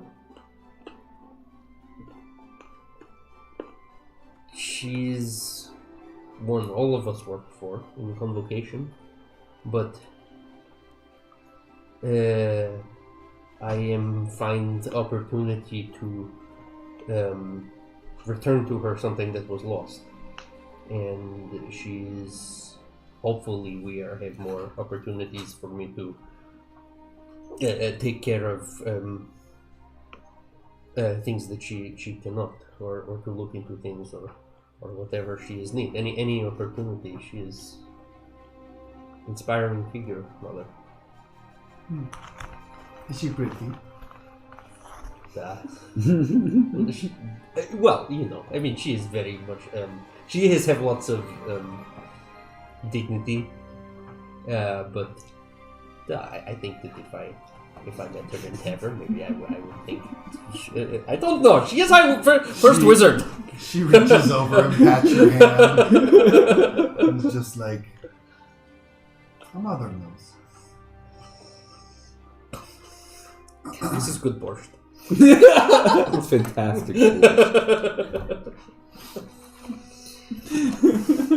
Anyway, Mogar is here from.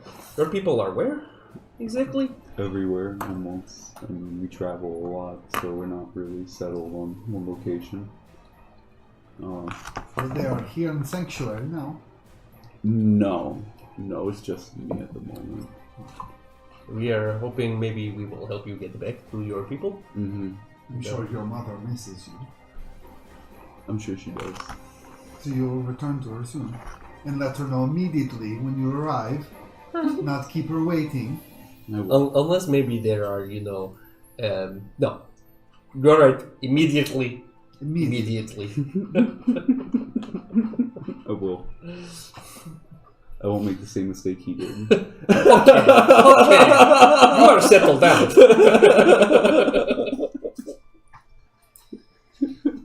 My son is becoming very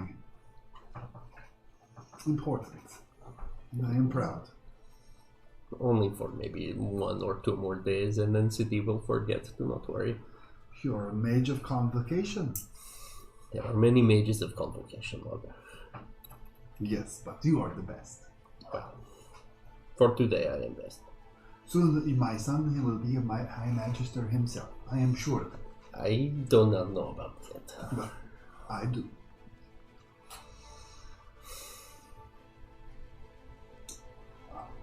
I have had some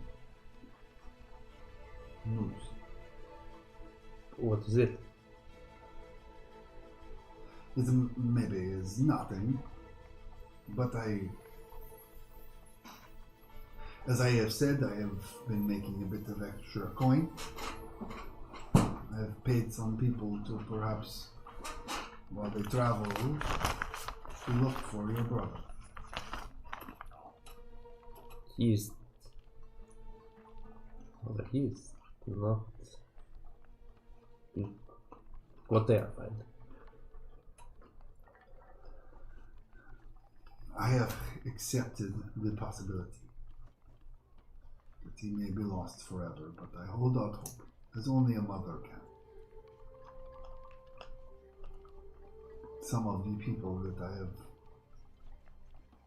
gotten information from, they have seen a Draconan matches his description. They are traveling to the necropolis of Samar. They say that he is there. The necropolis of Samar. What Constantine would be doing It's definitely on our map. in Necropolis in Samar.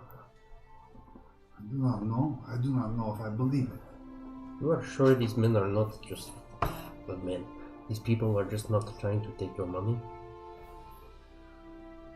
They are paid the same whether they bring me back information or not. I simply ask them to keep eye and ear out.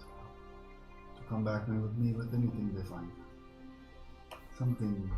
They... I do not know. Since the proud day that I had both of you, proud days I had both of you, I do not know. My mother can... I think of you both always. I feel you in my heart. And I feel that he's... I do not know. He's still out there. But...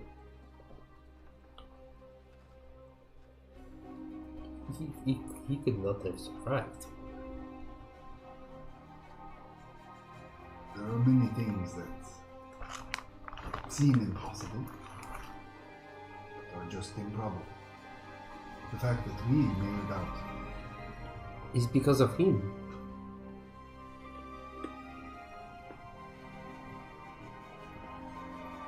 And that is why I must know. If he is gone, he is gone. And I will honor his memory and love him forever. If he is still out there, then I must know this too. These investigators that you have hired, I can talk to them?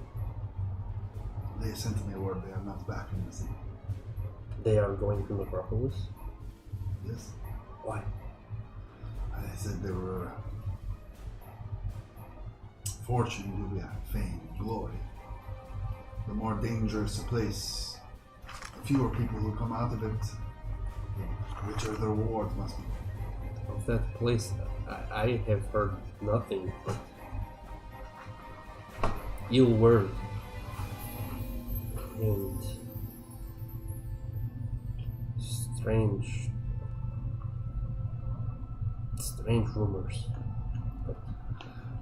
They are reclusive. Some might consider strange. But it is often the unknown that people are afraid of, not the truth. There are things in this world that are to be afraid of, Mother. Certainly, indeed, but I have heard the same rumors as you. I have heard no facts. I will do research.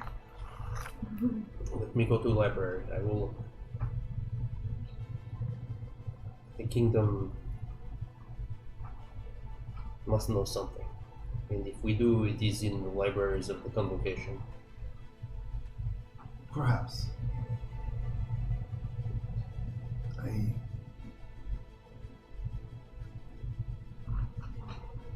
will not risk one son for another. I hope our family can be together again. But I know that you have an important job to do.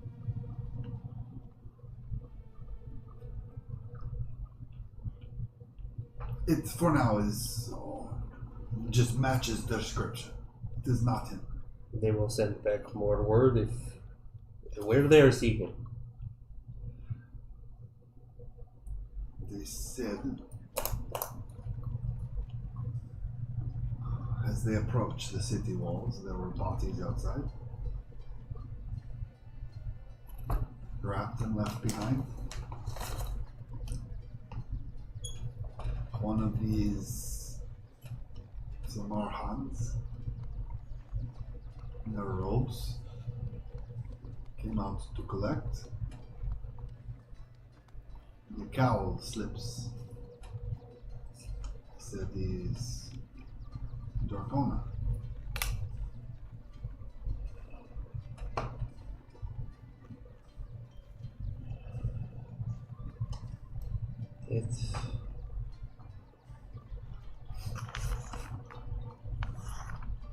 If your brother has survived and has gone there by choice, perhaps it is not what we think it is, what people fear it is.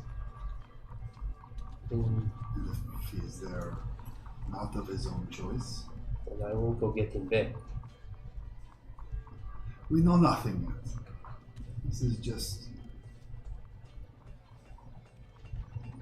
someone saw someone who looked like him.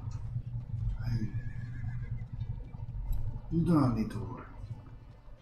In a few days, I am sure maybe I'll hear something. You will let me know? If I can find you, if you come and visit your mother, perhaps she can keep you informed. I will come visit, Mother.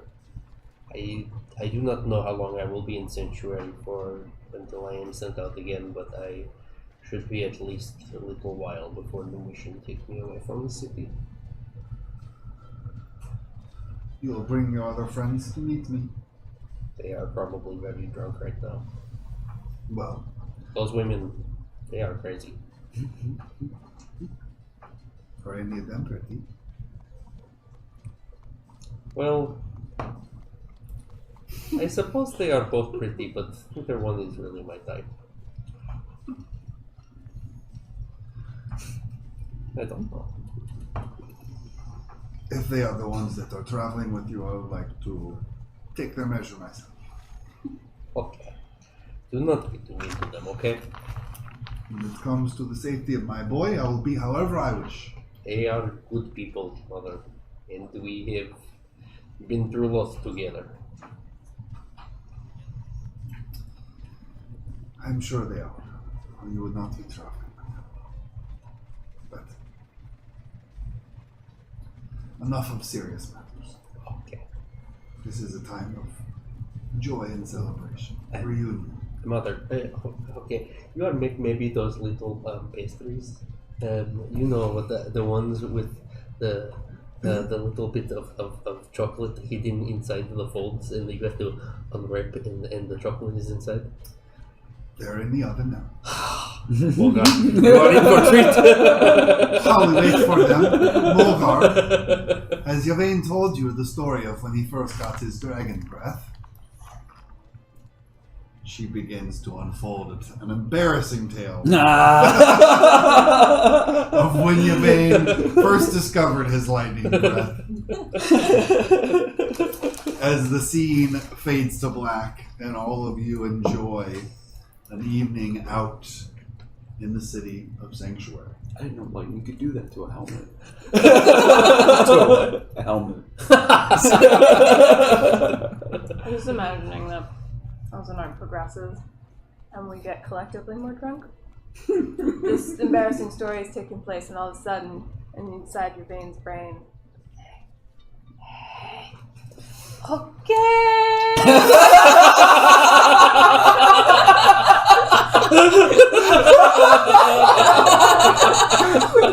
Oh gosh. Okay, Mulgar, she is drunk. Who's drunk? Oh, Suni. Ow. Oh. Ow. Eat a little bit of... Oh, gosh. Can you feel that? Just a little bit. Oh, she's big. Oh, she's not stopping.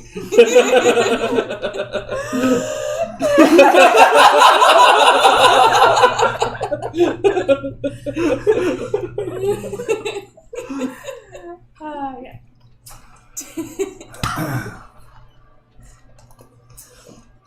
Do it again. Do it again. It's so much fun. Did he say anything back? I think he might be. Are you complaining? I'll just keep going. Was he sleeping? Are you sleeping? Yet, not yet. I sing a lullaby of my people.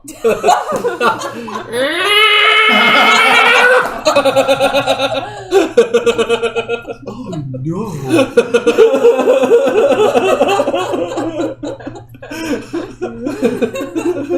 That's on par. It sounds like you're trying to sleep. Meow. Yep. The night continues on.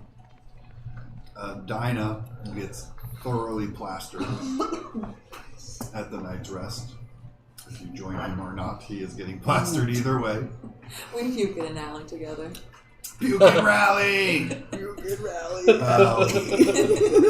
Quite deep into her cups as well. Vestian finally drinks enough liquid courage that she sneaks a kiss. I kiss her back, and then I also teach her song while we heckle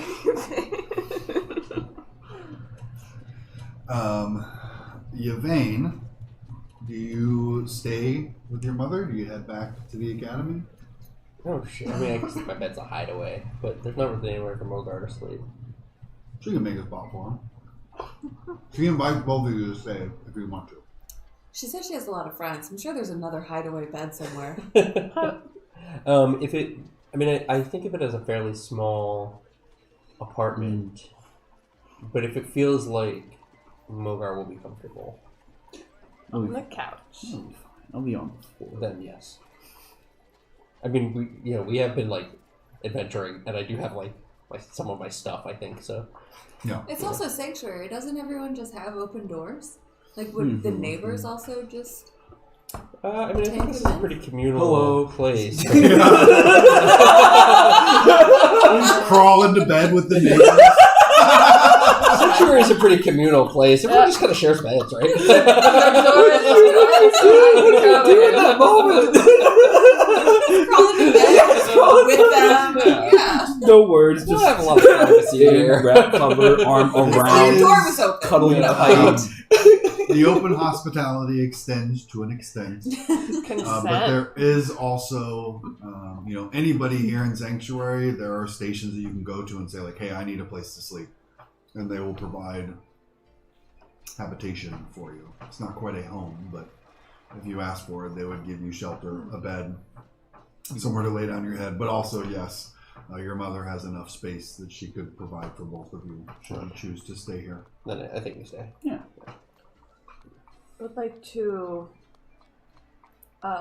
take out one of my coins and with my fire magic try to write an S on one side and a V on the other, and then give Vestian that lucky coin.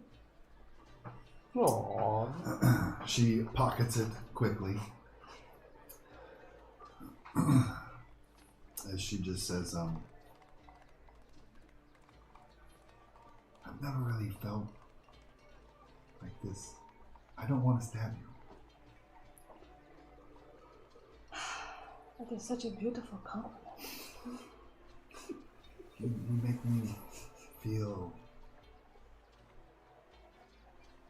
not stabbing. You make me feel not stabby too, Bastion.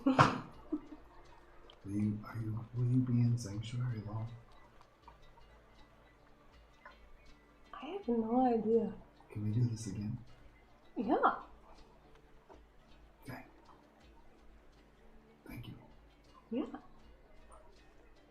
Do you want to go rob some of these drunk people?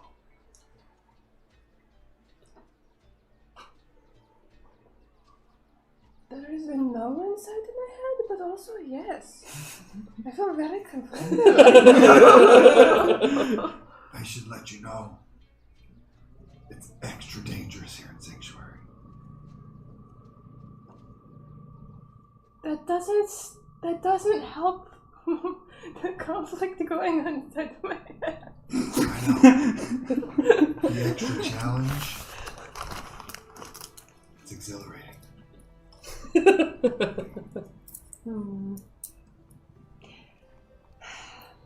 I'm more of a graffiti person.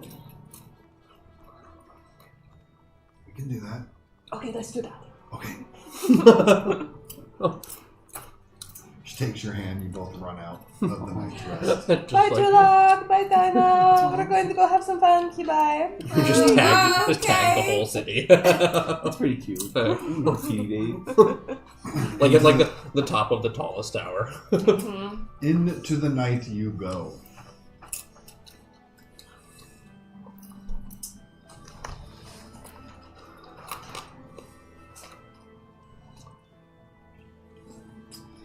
Yvain, as you sleep in your hideaway bed.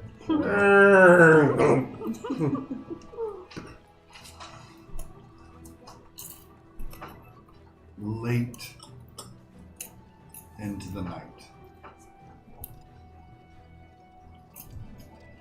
you are awoken by a knock coming from the front door. As you wake up, you hear your mother kind of like shuffling around out there, probably going to see who it is. I get up and go out. You can get up and you can see she just has the door I take my staff. open a crack. She seems to be quietly talking to someone, kind of rubbing the sleep from her eyes. She says, who are you again? Why do you want my son? Kind of a muffled response from the other side. She looks back and sees you. Is it mother? It is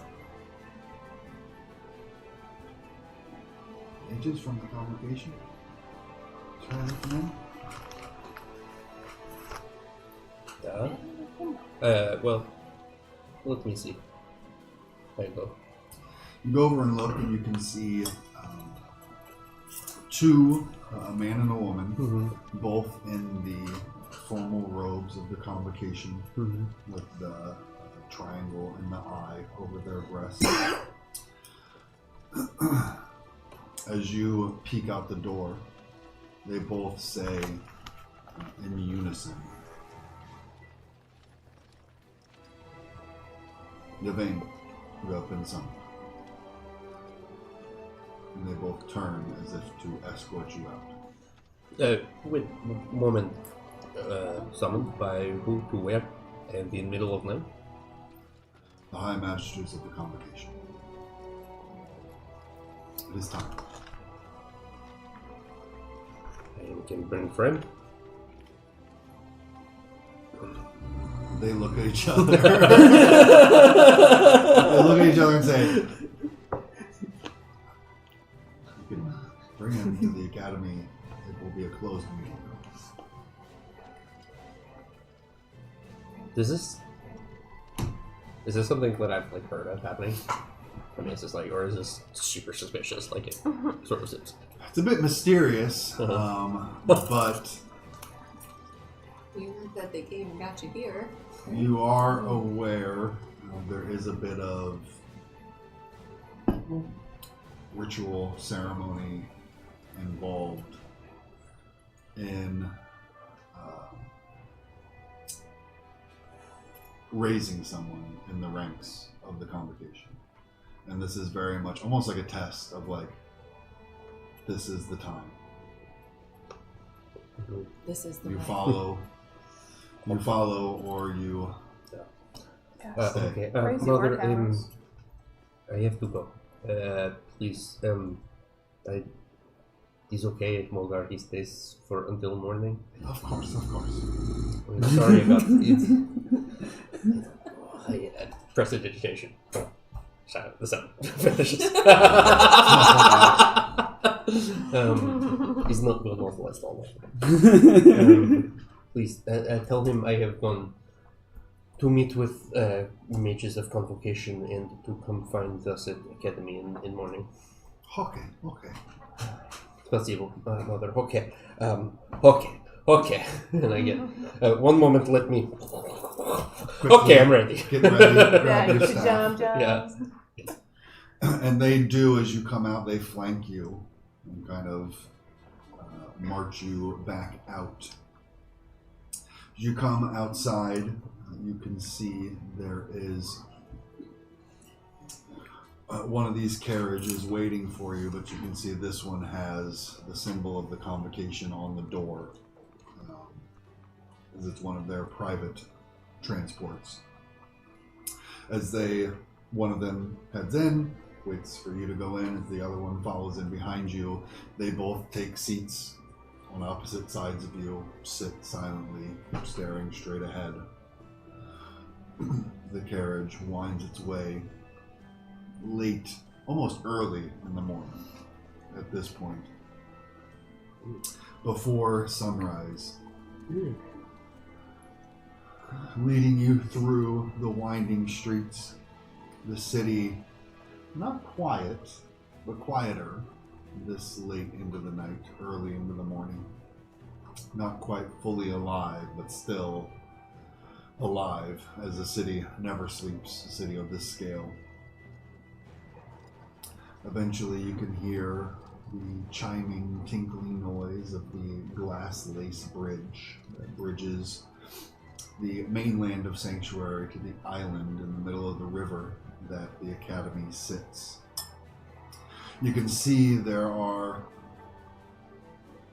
4 more mages in the same formal robes, standing and waiting for the carriage to arrive as you pull up there. One of them has a similar robe ready for you. What am I wearing right now? What are you wearing right now? I mean, I put on my stuff. But I guess it's not formal robes. Okay, give me a moment, please. I put on the thing. Cartoon. Yeah, basically. It was like Donald Like the Duck mask. contest.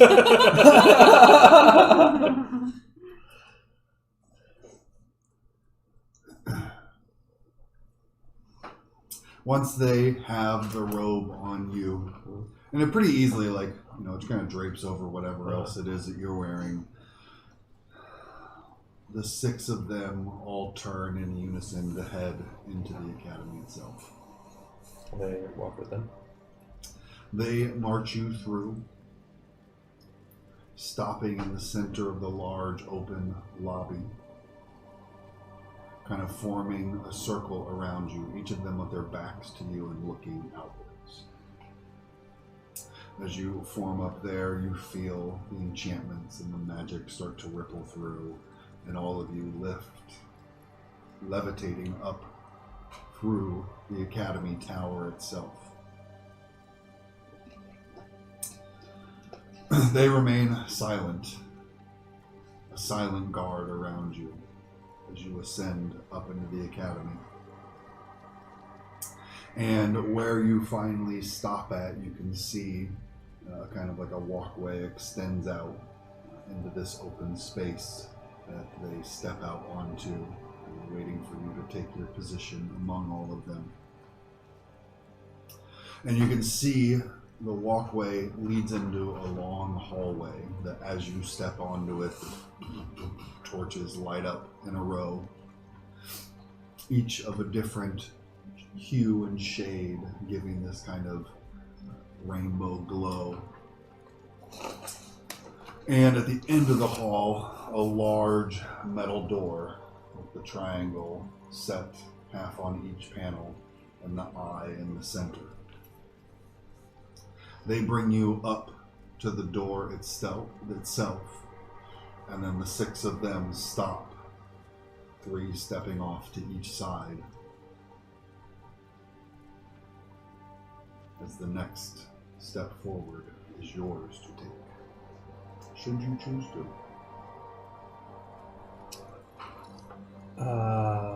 Push open the doors. Pushing open the door is a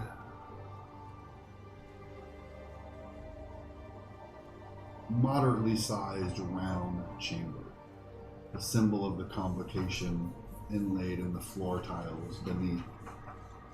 These tall, thick columns supporting the ceiling around. The only other furnishings you can see are 7 chairs arrayed in an arch at the front of the room, all facing where you walk in. And walking in, you see seated in each of the chairs the 7 High Magisters of the Convocation, each of them also wearing their formal robes, although with a little more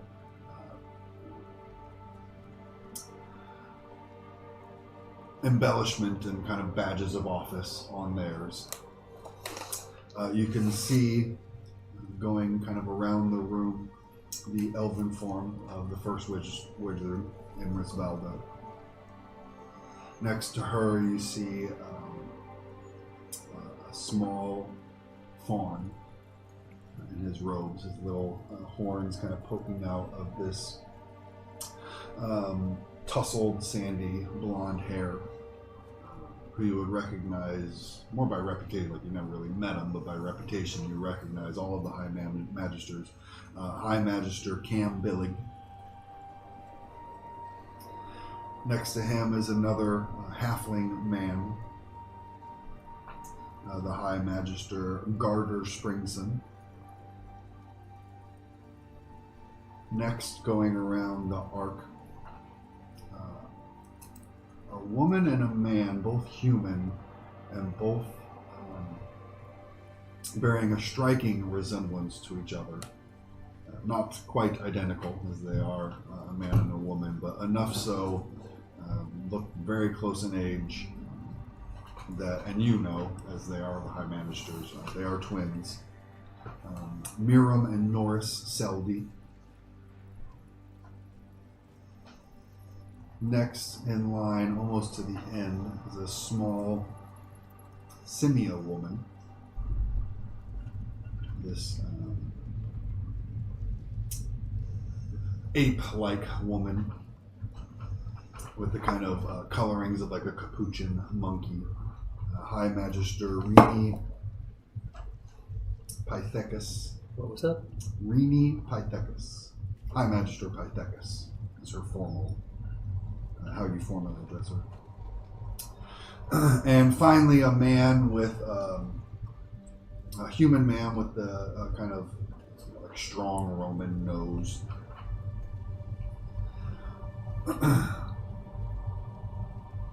High Magister Wellhope. They are all seated in their respective chairs, all eyes on you as you step into the room. I walk forward, haltingly, and kind of kneel at the, the focal point of the semicircle. As you do, you see Mirren, the High Magister, at the center, with a gold-work staff in her hand. She strikes it 3 times on the floor.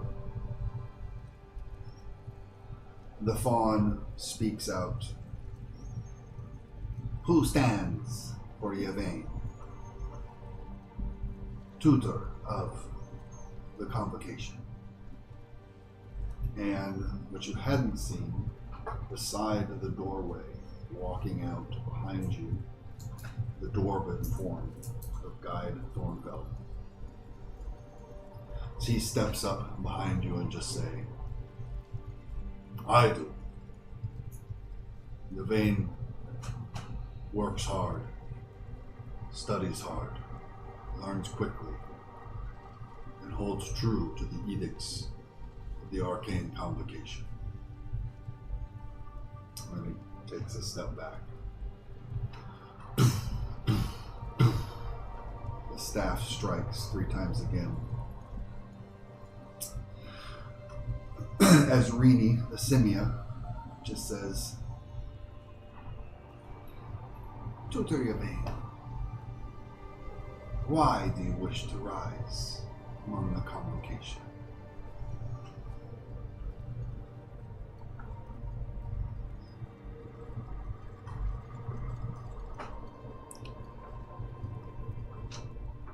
Convocation, the arcane convocation, alongside, of course, the Dragon Defenders, but even more so, I think, is the right hand of the king in keeping the kingdom and sanctuary safe. And I would be of service to the city I have been fortunate enough to make my home.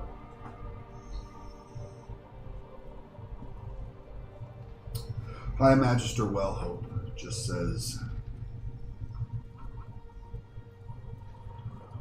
This new kingdom and its high king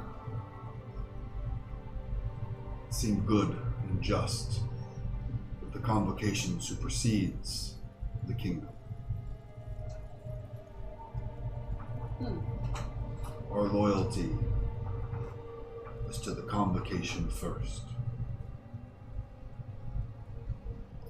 At this point, High Magister Valda, the first wizard, and all of their eyes are just locked on you, weighing each word you speak. The first wizard clears her throat. She just says, "Our duty is to maintain the balance and consonance of our realm. The arcane convocation regulates the use and rectifies the misuse of arcane magic, superseding the authority of any local law. Though willfully breaking such laws is in violation of our mandates. The use of this talent and gift must be wielded for the good of the people. Its use for malicious destruction and murder is forbidden. No mage shall tap too deeply from the arcane well, for none can know the mysteries they might unleash upon the realm. This is our sacred duty. This is what the arcane convocation stands for."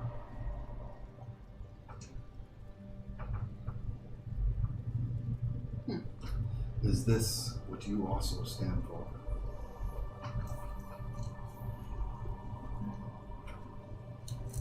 First wizard, magic is the most creative and the most destructive force in existence. There is nothing with more power to shape the world. And there is nothing that is so dangerous for the lives of the people inside the kingdom and outside of it. If the king is good and the laws are just, then there is no conflict. And if not, then the use and misuse of magic is the most important question to be confronted by anyone who has justice in their heart and who would protect the people.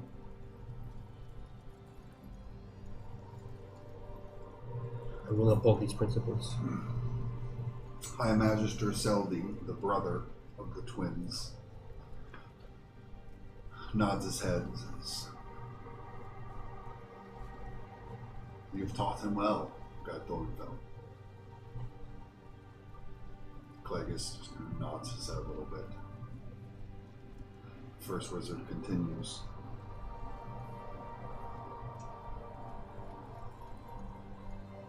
The arcane arts offer great power, and with great power comes many risks. As practitioners of this art, it is our solemn duty to ensure that the realm maintains its balance, that none shall tip the scales too far beyond recovery.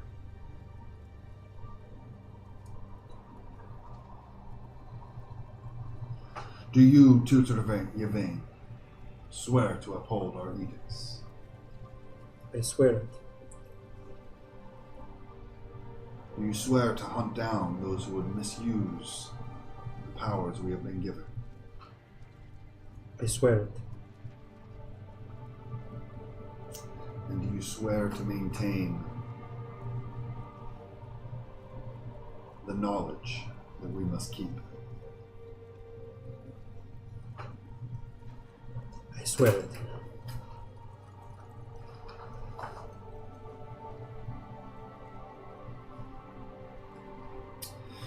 You can see, looking up at the High Magisters, they're all sharing a look, almost as if a silent vote is being passed.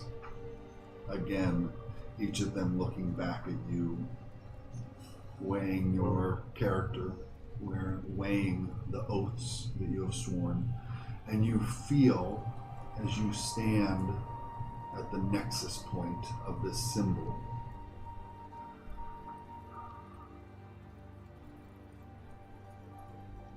almost a tingling of your spine.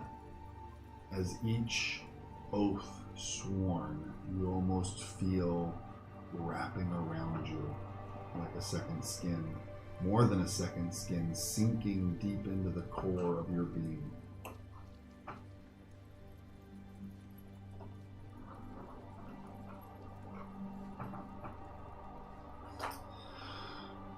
There is this moment of silent judgment and weighing before all 7 of them stand. 3 more strikes of the staff, and you almost think you see the symbol beneath you flare up slightly as the oaths you've sworn fully take hold. And as one, all 7 voices say, "Then rise, Preceptor Yvain." Back to my feet. You stand back to your feet. Plagueis kind of steps up beside you, gives you a rough pat on the back. "You did well, boy. You did well." Thank you. Thanks, Plagueis. I am glad you were here. Someone had to stand for you. I'm glad it was you. The 7 High Magisters give a final look. Each of them processing their own thoughts about tonight's events.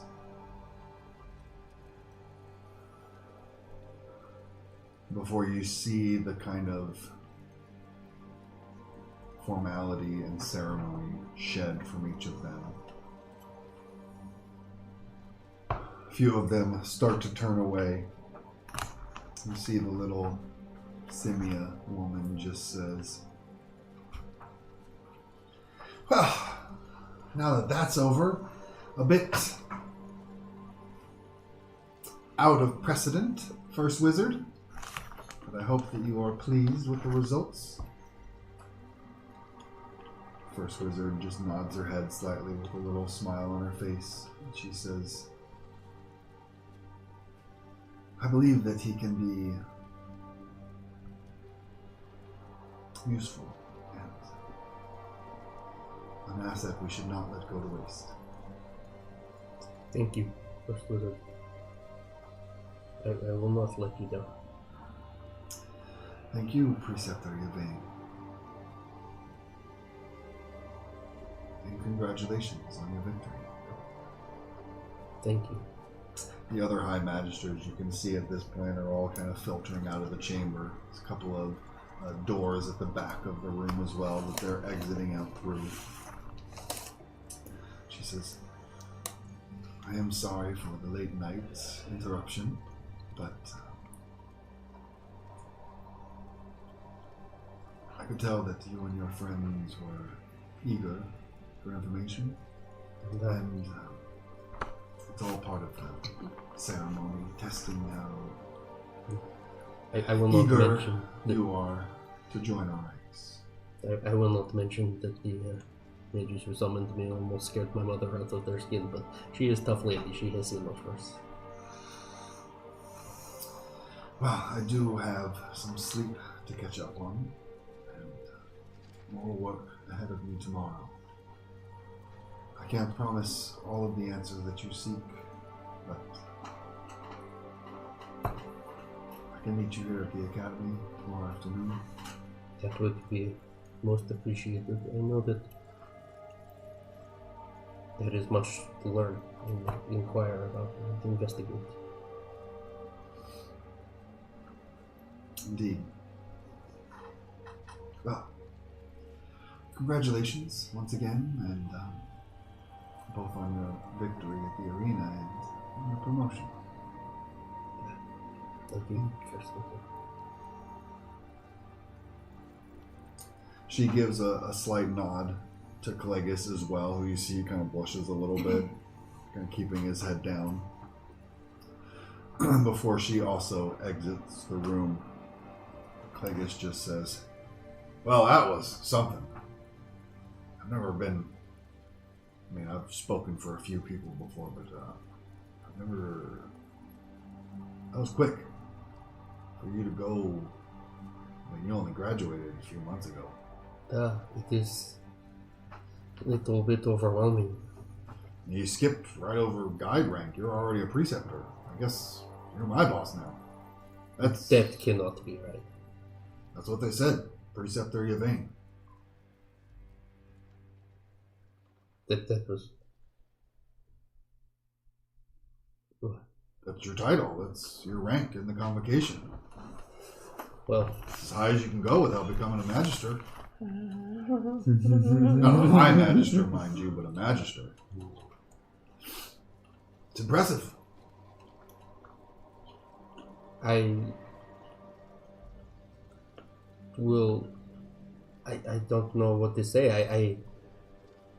I will do my best to be worthy of the honor. You're a champion.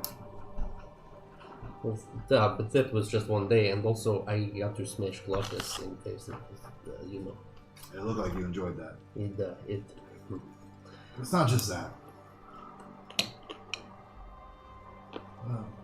High Magisters, when one of us speaks up for a pupil, it's more than just our word. They've looked over your records, your reports, the mission you've accomplished already, and who you are as a person. That's just as important as how powerful of a mage you can be. I don't think they made a mistake. Well, I will not forget that you spoke for me. I know that it is part of your responsibilities. You are teacher and guide, but it is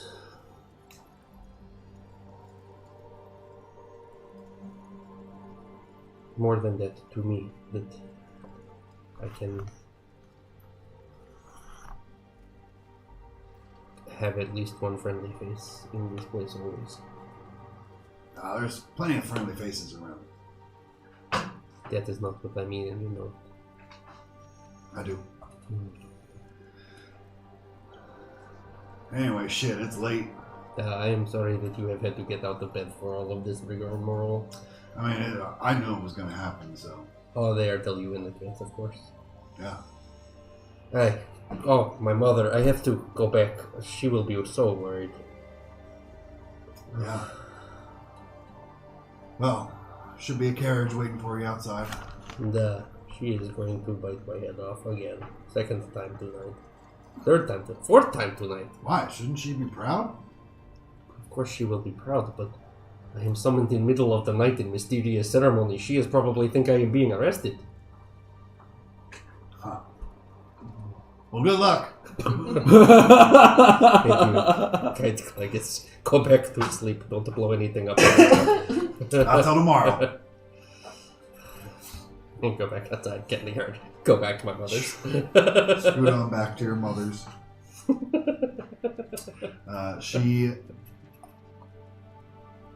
You can hear Mogar snoring as soon as you enter. It looks like she has sat in a kind of comfortable chair. Mm-hmm. Like she was trying to wait up for you, but she's kind of dozed off a little bit. blanket that was over her is going to slip down. I tuck it back into place. Tuck her back in. She mumbles a little bit in her sleep. Continues sleeping soundly. Go back to my little room. Your pink room. My pink room. I don't know what she was thinking. What is this pink room? Doesn't necessarily look so bad. At least it is my shade of pink. I would never admit to this, but the red was very dark red walls, very emo. Pink's just another shade of red anyway. As I look a little closer, I realize that she actually tried to paint it white, but she painted over the red.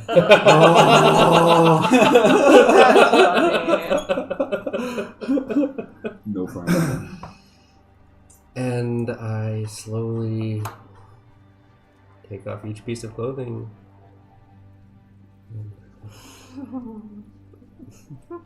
Perceptor your vein. Perceptor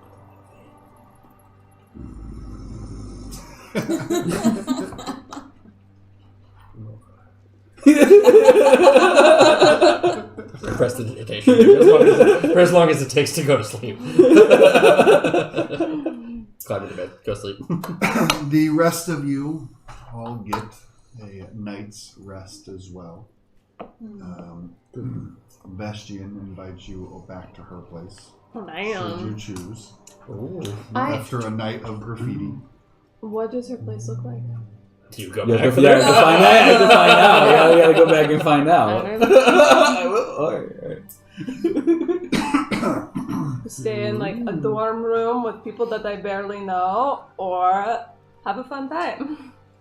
Are you tagging cats on the buildings? I want to know about the Yeah, what are you? graffiti Yeah, art. what are you tagging? Is this going to be a thing? Are there going to be cats everywhere? Is it just cat eyes? No. It's like Banksy rats. Sick. Mhm. You are a bit disappointed as you tag one wall, run down the block, tag another one, and on your way back you can see magic has already scrubbed clean the first wall you had done through the evening. Easy come, easy come. So as you go, each one kind of cleans itself up. I mean, at that point, I keep on trying to be a little bit more creative every time to see like where it might last the longest, where the magic might not work as well. You don't find any chinks in the armor of the graffiti cleaner enchantments. One day. Her place is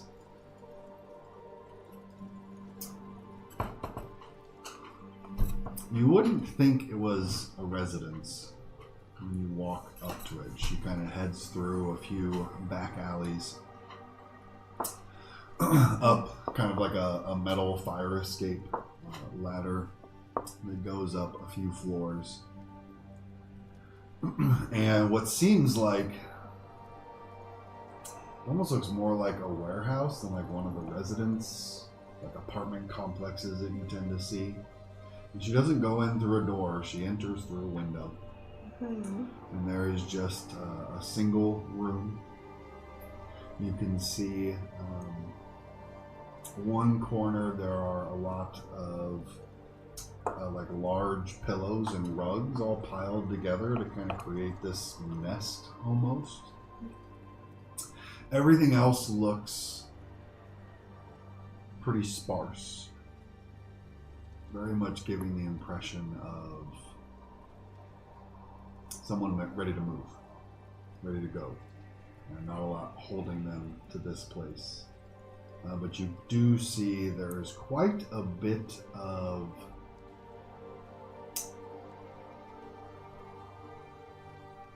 statue, busts, artwork.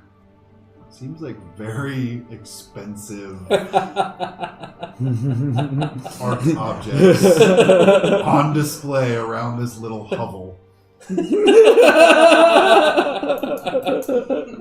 Don't know how many of them actually belong to her, but What is belonging anyway? Possession is 9 tenths of the law. It was how many? She's It's a cat all- burglar. She is a cat burglar. Question. I know you want money to like have lots of food. Shut up and kiss me! Don't question that. As you all get a long rest in, and feel free to do your long rest stuff, which is when you finally do level up. The victory of yesterday coming upon you. So as you're getting your long rest stuff in, let's wrap up with talking about what did you all get for level 4? Suni? I got more armor. Always nice. And I forget the other thing. But I also got another book of spells. Mm-hmm. Another domain card, yeah. Another codex. Yeah, from the Codex one. So I have Arcane Deflection, Time Lock, and Wall of Flame. Arcane Deflection is once per long rest, spends a hope to completely negate any incoming damage from a single attack on you or an ally very close to you. Time Lock is target a non-living object within far range, and that object stops in time and space exactly where it is until the end of the scene. If a creature tries to move it, make a spellcast roll against them to maintain the spell. And Wall of Flame is use an action to mark a stress and create a temporary wall of magical flame between 2 points within far range. Anything that passes through it takes 4d10 plus 3 magic damage. It's 4d10 or it's proficiency d10? 4d10 plus 3. I guess the plus 3 might be my proficiency. No, proficiency is always the amount of dice. Oh. But the spell itself might just be 4d10. It might be independent of your proficiency. Yeah, I don't know. It might be automatically So the 2 options you took were you added 1 more armor slot. Mm-hmm. What was the other one? I forget. I honestly do. Increase 2 unmarked character traits. Permanently add a hit point. It might have stress. It might have been the minor major damage thing because I didn't. My HP is the same. My stress is the same. Okay. I think all of our damage. Well, all of your go up severe automatically. damage went up. Oh, okay. Okay. Yep. So you got to choose 2 options. Everybody's severe damage increased, and then you get to choose a new domain card. Yeah. Cool. Extra armor is always good for sure. How about Yvain? Yvain got an armor slot. Mm-hmm. He increased 2 of his experiences, Battle Mage and Stick to the Mission, because those are the ones he uses all the time. Oh, is it 4 now? Plus 3. Plus 3. And then he took the Book of Exoda, which gives Counterspell. You can interrupt a spell or magical effect that is taking place to make a reaction roll using your spellcast trait. On a success, the spell or effect is immediately stopped and any consequences are avoided, and this card is placed into your vault. Oh. So now, like, hot swapping out of the vault takes a stress and an action, basically, right? Depending on the card. How do I know? It should be in the top right, at least on the physical cards. There's like a little lightning bolt. It says swap in that place, and I think it says 2 lightning bolts when I hit swap. So it's 2 stress. Okay, To just swap swap it. that out. Okay. Cool. Yep. And that's in the middle of Yeah. action. Well, because, like, but I can't do that as a reaction to swap it out. I would have to bring it back to be ready. I'll have to look it up to make sure. You know what I mean? But I think it's an action to spend the stress and swap from your vault. I'll have to look it up and double check Okay. it out. Cool. And This then is the first time you guys have had enough in your yeah, loadout. I know. And I swapped out Bolt Beacon to take this. It also has Create Construct. Spend a hope to choose a group of objects around you and create an animated construct from them that obeys basic commands. Use a spellcast roll to command it to take action. When necessary, it shares your evasion and traits, and its attacks deal 2d10 plus 3 physical damage. You can only hold 1 construct at a time, and it falls apart when it is hit for any amount of damage. Oh. Interesting. So like a minion, Summonable minion. basically. Very cool. Um, Scratch my back. Okay, see What is my purpose? obviously, back scratching. Damn. Why do you think I made one of your arms the back scratch? Why do you think it's telescoping? Look, there's one spot on my scales that I can never get. It's My card says it's 3 stress to swap it. the Book of Exodus. Yeah. Well, that could be why then, because you have a hot swap thing to reduce the stress that it costs you to swap a card. And now it's allowing you to do that one for 2. Didn't you just say that you had a hot swap? You can always hot swap. Oh, I don't know. I'll have to look. This might be an older playtest, but it says 1.5, so I don't know. We'll double check it. Yeah. The Book of Grin is 2. With the Book of Exoda, mine says 3. That's Anyway. 2, but yeah. We'll look into it. How about Tulok? I increased my damage threshold by 2. What are your damage thresholds? I can tell you after this because I'm in my character builder to remember what everything is. So my level up options, I added an HP slot. Okay. Because I don't want to die. Yeah. And I increased my major threshold by 1. Okay. Because I don't want to die. And even though I never go for HP until I really have to, and then it's a good thing. Yep. And my domain deck card, I chose to goad them on. Because we don't attack their stress ever. So I can make a presence roll against a target. And on a success, the target takes a stress. And then the next time they act, they target me with disadvantage. Sick. So, and, presence rolls are like charming them with, my damn good looks, maybe. You just flick the hair. Yeah, or deceiving them with my slybornness, maybe. I don't know. We'll see. Maybe I'll try that a little bit. What's this ability called? With my deceptive ways. I'm goading you them finally on. learned those. I mean, they're an old skill that I call on, maybe I wasn't that good enough then either. It's definitely a good tank ability. Yeah, I mean, I was gonna take something else that was going to, I don't remember what it was, doesn't matter, I didn't take it. My damage thresholds is a 10 and 23, so pretty good. And I have 7. Definitely it's like a taunt ability. It's like getting them to focus you rather than your friends. I have 7. Oh, I was going to take the one that gave me 2 more to my armor. I think allowing me to put another 2 of my proficiency into my armor or something like that, but I didn't take that because my armor would have been 11. It also would have been very, very nice while I'm unstoppable because it would have put my armor at 13. Ooh, wow. Reading level 5 abilities, those are really good. But yeah, so I have 7 hit points and 7 armor slots.